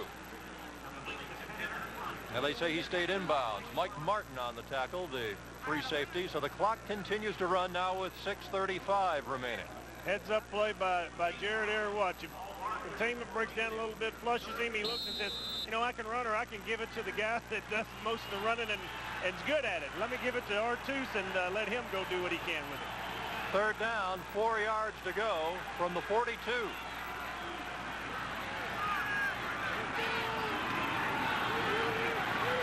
Lorenzen. Abney. Taken out of the 47-yard line. I believe that'll be just enough for the 1st down. Lorenzo Parker on the tackle, but Derek Abney knew that he was just beyond the 1st down sticks, and this drive will continue for the Wildcats. And Vandy of rushing 3 guys, dropping 8. You can see just the stalemate there. Jared steps up inside with the ends pushing him, steps up, finds Abney, who is beyond the 1st down marker on 3rd down. What a great point there for all you young people out there watching the game. Again, get beyond the sticks on 3rd and 4th down when you've got to have it at least a yard or 2, so that when you catch the ball and you're tackled, you're at least far enough to have the 1st down. Nick Seitz has returned at center on 1st and 10. Lorenzen kept the football, now throws to the far side of the field, and it's picked off. Intercepted by Vanderbilt. Hurley Harrison, the strong side linebacker, a freshman out of Marietta, Georgia, picks it off. And it's the Vandy defense that comes up with a big turnover. And look at Jared. He just starts walking. That makes an excellent fake. I cannot believe this play right here for Kentucky. He makes a fake. Nobody knows what's going on. And then he tries to drill it to Campbell. And he's able to sit there, and Vanderbilt's sitting in the right place at the right time. And Harrison comes up with the interception. And now you can just feel the concern starting to move through this crowd at Commonwealth Stadium here in the 4th quarter with 5 minutes and 35 seconds left to go. Vanderbilt takes over 1st and 10 at its own 43. Cutler throwing to the far side of the field for Garrett. He caught it out of bounds, incomplete. And again, Cutler was hit hard. He gets up slowly. I think it was Ronnie Riley who got back there and hit the Vanderbilt quarterback. Little play action again. Watch Cutler. He stands, waits. He says, you know, it's time to let go of this rascal. And there comes Riley. Boom! Catches him right under his shoulder when he releases it. And those are always tough ones, guys, I can tell you, as quarterback to take, because you got to stand there and you know that the guys are coming and they're bearing down. And when it's this cold out there and they put that headgear and face mask on you, an unprotected area, you do feel it at some point. And I tell you, Cutler's doing an excellent job, though. This young man has been standing in there all day, Rob. Cutler, 10 of 24, 171 yards, 2nd and 10. And this pass is caught by Jason Bork, who we saw on the last series, brought down by Morris Lane. So Bork has his first reception of the afternoon, and it's still going to be 3rd down and long. 3rd down, 7 yards to go with 5:05 remaining in the game. This is the time for the defense to step up and make the big play that has been talked about this whole second half, and especially from secondary coach Wesley McGriff. They need to find something here to give another spark and get this ball back to Kentucky's offense. Cutler over the middle, caught by Stricker. Great catch inside the 40 of the Wildcats, down to the 39. No, now they call it incomplete. They say he didn't hold on. What a great call by the field judge. Let's watch on this replay and see if we can't see it. Stricker stands, throws it. Cutler stands, throws it to Stricker. Here comes Cumbie. The ball, see it right there on the ground? You can see the ball is out. What a great call by the field judge to come in and call the linesman off and show that it was an incompletion. Great job to the crew there, guys. Apparently he was fumbling the ball all the way, didn't quite have control of it. And as he came down to the ground, it was loose, and they rule it incomplete. 4:43 to go. Here's the punt of Greg Johnson. Kentucky leading 28-21. Abney. Hit and dropped immediately, this time at the 24-yard line. So the Wildcats get it back with about 4.5 minutes on the clock. And Kentucky with a 7-point lead. And I'm sure there's no one on that field that would like this offense to end this game the way they started it, Rob, other than Guy Morris, taking the ball down the field very methodically, mix a little bit of pass in with the run, good fundamental football, and close this game on out right here. From the 24, 1st and 10 for the Wildcats. And Penner with all kinds of running run through a hole, but willed everything. There was a flag dropped just before the snap of the ball, and we'll probably have illegal procedure here. False start against the offense. Penalties 5 yards from the previous spot. Repeat, 1st down. Wow, that was, I tell you, there was a nice hole there. Chase Harp had taken a little false step out to the outside, and when you do that, sometimes the defensive lineman wants to take the step the other way, and he came back in and caved it in, and R2 Spinner cut back, and boy, he had a lot of running room. Well, now it's 1st down and 15 as they move it back to the 19-yard line. Lorenzen going under center. Abney at the near side of the field, stays in bounds, goes down to the 27-yard line. The clock continues to run. Lorenzo Parker, the cornerback, comes up to make the tackle. And you got to like this. Jarrett is back in the game right now. He checked this off, saw what he wanted out there, saw a little zone coverage, said, look, let me get the ball out here to Abney. He's a playmaker. Let's get it to him. Let's see what he can get. He's able to pick up about 8 or 9 yards on that play and put them back in a 2nd down and 6.5, somewhere in that range, and puts them back where they were had they gotten 3 and 4 yards on the first down. From the 28-yard line, Penner got a good hole, got a 1st down, all the way to the 39-yard line. Big 1st down for the Wildcats with 3:40 on the clock. Russian Jones made the tackle. And they just come back to the isolation. You can see right there Chatelaine is pulling around from his right guard position, leading it up inside there. You can see Sylvester Miller leading up inside, and Penner follows him right on in there. Is able to pick up enough yardage for a 1st down. And the Toots with 153 yards on the day. 3 scores all coming in the 1st half. Kentucky has not scored here in the 2nd half, but continues to lead Vanderbilt 28-21. Clock running now with 3:17 to go. Penner sweeping to the near side. And as he comes up to the 43-yard line, he's rocked pretty hard. 1 out of bounds. Clock stops with 3:09 remaining. And rocked hard enough that he got knocked out of bounds, and penalty markers down. He purposely stayed in bounds to not get the clock up to stop, but he got knocked out of bounds. Penalty goes against the Wildcats. Watch the left of your screen. Let's see if you can find the hold in there. Against the offense. Right there. You can see it. There's Antonio Hall had to be right there. You can see the cloth pull a little bit there, Robin. Usually at the point of attack, when the cloth goes out and the hands go outside, the framework of the body, you're going to get that flag thrown at you. Holding call will move it back to the Wildcat 31, where it will be 1st down and 18 yards to go now. Cats need to get it to their own 49-yard line to pick up a 1st and 10. The clock restarts with 3 minutes left to go in the game. Vanderbilt still with 2 timeouts left. The Wildcats have all 3 of theirs here in this 2nd half. Penner comes up to the 35, that's all.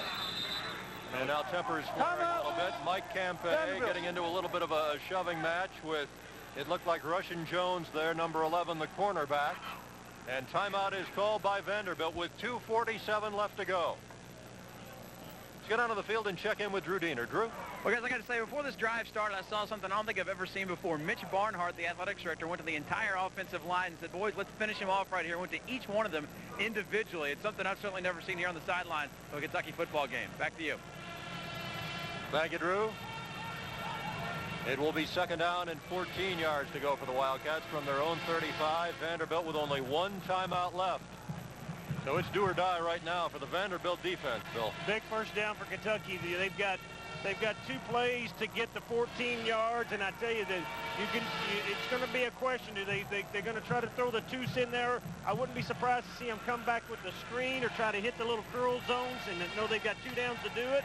Or I'll tell you, somebody that's been real quiet today. Cook's been quiet. as has Harp. And I wouldn't, you know, they slipped Harp out last week in the back corner of the end zone when nobody was looking for him. And so I don't know if he'll be in the game for this set, but look for something like that if Kentucky's going to try to slip something in there. Otherwise, look for him to bring Toos or something underneath.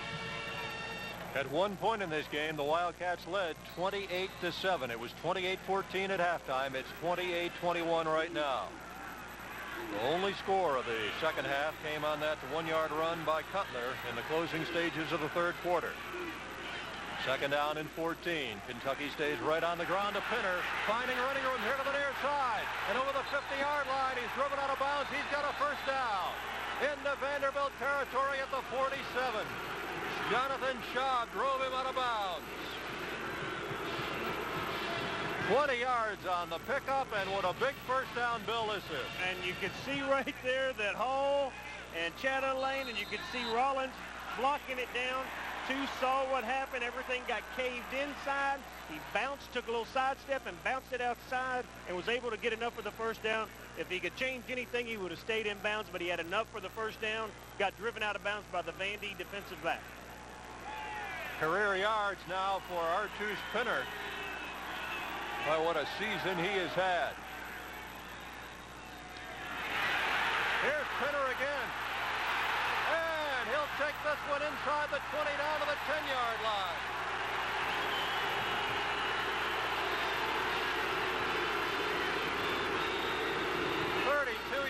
On the game, Jonathan Schaub finally got him from behind. He's able to sit there, do a little isolation sprint. He cuts it back to the weak side. Vandy was overreacting, trying to get in there and try to stuff it up to be able to use a timeout and get the ball back.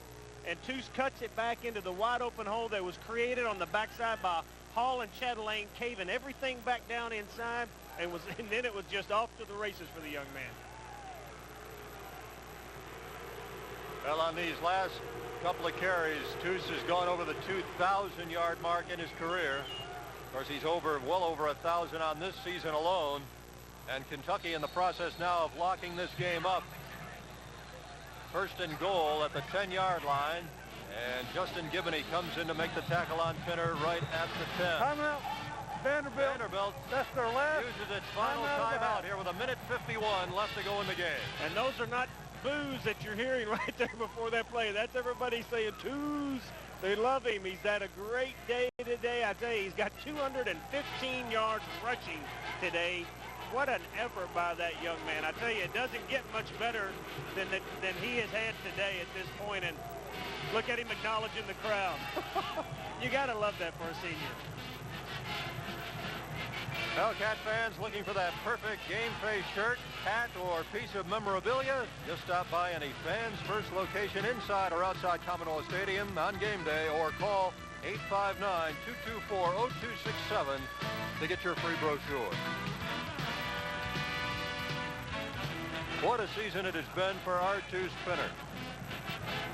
Coming into the day, he was leading the SEC in rushing. The next closest guy to him was 377 yards behind him.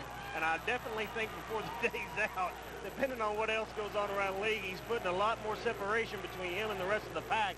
He's got a week off going into Tennessee. Listen to the crowd. Artus. What a great tribute to this young man. You had 1,139 yards on the season coming in here today, and you had 214, Bill, on top of that. He's over 1,340. David, go into on the year. The calculator. And 12 touchdowns. The 1,335. Wow. That's for the season. What a great year. And just over 2,000 on his career. Find it. Pinner, high stepping and carrying a tackler all the way down to the 1-yard line. And you talk about a guy who has really raised his stock for the NFL draft. Little basic toss sweep to the outside. Look right there inside. There's Seitz. There's Drobny. You can see all the big guys inside. Hall, Chatelain, Rollins, Huff. I mean, it doesn't. Big Cat, Sylvester Miller. Everybody is getting it done, and it doesn't happen for Artus if it doesn't start up front with the big guys. Not that cold, is it? No, shoot, no. We got nubs up here. Only a minute 25 now left to go, and the Wildcats have got the ball down to the 1-yard line where it's 3rd and goal. And I wouldn't be one bit surprised, Bill, if they give it to Tooce here and he gets his 4th touchdown on the day. The first 3 all came in the first half. The crowd calling for it.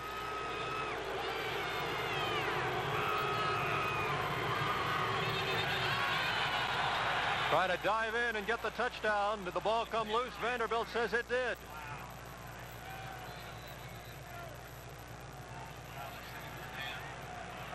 They're going to rule him down.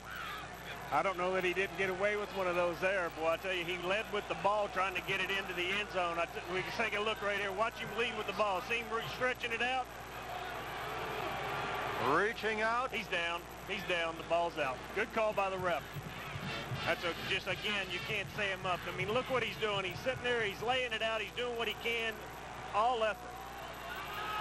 Well, this is 4th and goal.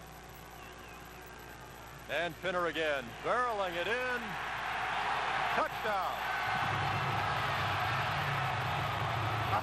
Artus Pinner with 4 touchdowns on the day.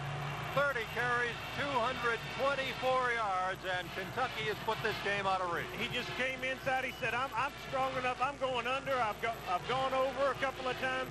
I'm going underneath, and I got the tickle there. Watch this. Boom, he moves this pile backwards. Look at that. Look at that. He moved the whole pile backwards, and you couldn't see it there, but the umpire was so excited. He knew he came through and almost took his leg down. He started to signal touchdown instead of the linesman. Only 16 seconds left to go in the game. Kentucky extends its lead to 34-21. And the conversion here by Taylor Begley. 35-21. Penalty markers down on the field. And what a better way to strip this. You couldn't do it much better. We talked about it before the drive. Offsides on the defense. They've called offsides on Vanderbilt, so the conversion is good. It's good. And Kentucky goes out offensively. They wrap the game up the way they started it. A good controlled drive and get the touchdown they needed. And it's time now for today's 5-Star Food Mart drive of the game. And it happened right here in the 4th quarter, Bill. It doesn't. The drive that put this one away as the Cats take it down the field on the back of Artus Pinner and finish it off right here at the goal line with his 4th touchdown of the afternoon. Drive of the game, and there he showed you the power. We've talked about his field of vision.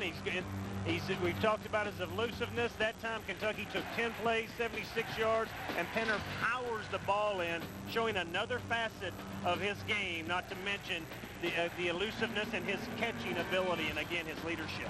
Big runs by Artus Pinner, and he finishes it off. That's our 5-Star Food Mart drive of the game. 5-Star Food Mart, the 5-star treatment every time. And the fans who have braved the weather here this afternoon, and Bill, there are a lot of them, they're going to go home happy. They're going to go home with a Wildcat victory, their 7th of the season. And in 2 weeks, the Cats will carry a 7-4 record down to Knoxville to take on the Tennessee Vols in the season finale. And guaranteed a winning season, 7-4 at this point, no worse. What a great tribute to Coach Morris and this staff. From back in the end zone, it is Lorenzo Parker coming out to about the 20-yard line, and we're down to 9 seconds left on the scoreboard clock. Raymond Fontaine, Dustin Williams make the tackle for the Wildcats kickoff unit. It'll be the first winning season, Bill, for the Wildcats since 1998. Nice way to get it back. After going 4-18 the last 2 years, got a 7-4 under their belt. Going down the look to beat Tennessee for the first time since '84. Got a week off. Going down there Thanksgiving weekend. What a great opportunity. And a high snap. Cutler back into the end zone, and he'll give the Cats a touchdown as it's recovered in the end zone. Otis Grigsby falls on the football, and the Wildcats get 6 more as time expires. What a great feeling for the senior defensive guy who has been all over the field all day. In the closing seconds, Otis Grigsby closes out his career here at Commonwealth Stadium with a touchdown. Ball snapped over the head of Jay Cutler. He had to fall on it. It would have been a safety. It turns out to be 6 more for the Cats. And our final score here on Senior Day at Commonwealth Stadium, Kentucky